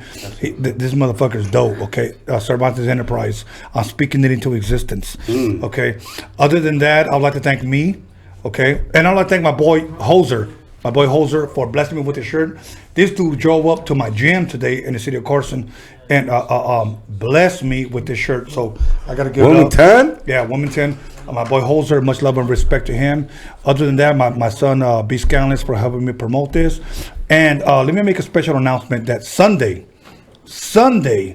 most of you guys might be happy, most of you guys might be sad, but I got a former Dark Room Familia artist named, and I'll leave it unnamed, but he was an ex-norteño rapper. Okay. So, I gotta give a quick shout out before. Yes, sir. I want to shout out La Sinfonía Arsenal and Six, because without them, I wouldn't be in this position right now, because they helped me write a lot of records. Right. You feel me? Arsenal is my brother, OG Man Hablado, and Six. These are the dudes that helped me create these Spanish records. You feel me? So I almost forgot my brothers. Arsenal, love you, bro. Six, you know, La Sinfonía is coming out with the deepest Spanish rap. Espanol and hip hop is coming back, and I want y'all to understand that, because Aquit and all these dudes are what we started off of. You feel me? Yeah. And we gotta respect these dudes. Yes. Feel me? They're the juggernauts of this game. And without them, we wouldn't have Spanish rap. We wouldn't have our dialect. You feel me? We wouldn't have our tongue out there. So we gotta respect these type of rappers out there. You feel me? So shouts to La Sinfonía, Aquit, you know what I'm saying? Sporty Loco, Conejo, you know what I'm saying? All these beautiful artists that are putting out great music for our raza, our Latinos out there. You feel me? Because Spanish hip hop is important in LA, and y'all got to. Everybody out there has to go support that. Right now, everybody that's on this should go check out my new video featuring Grammy nominated La Sinfonía. It's called Amigos. You feel me? Produced by Be Ready, West Coast Creations, Rich and Ruthless. Johnny, what up, perro? Dopey, what up, perro? And shout out to all my co-workers. Ozzy, that's my boss. You know what I'm saying? Because we still working. Hey, that's dope. That's dope. Thank God I don't have to work. I wake up every morning. Anytime I want, I go to the down the street diner. I eat breakfast, drink coffee. I wake up and I'll be wanting to do something. So once again, everybody, Sunday, I'm gonna have a much anticipated interview coming Sunday. Tune in. One of the most popular / famous ex-norteño rappers coming through Roadium Radio in the city of Wilmington. God bless you guys. Have a blessed night. Take us Love away, you John guys. Boy.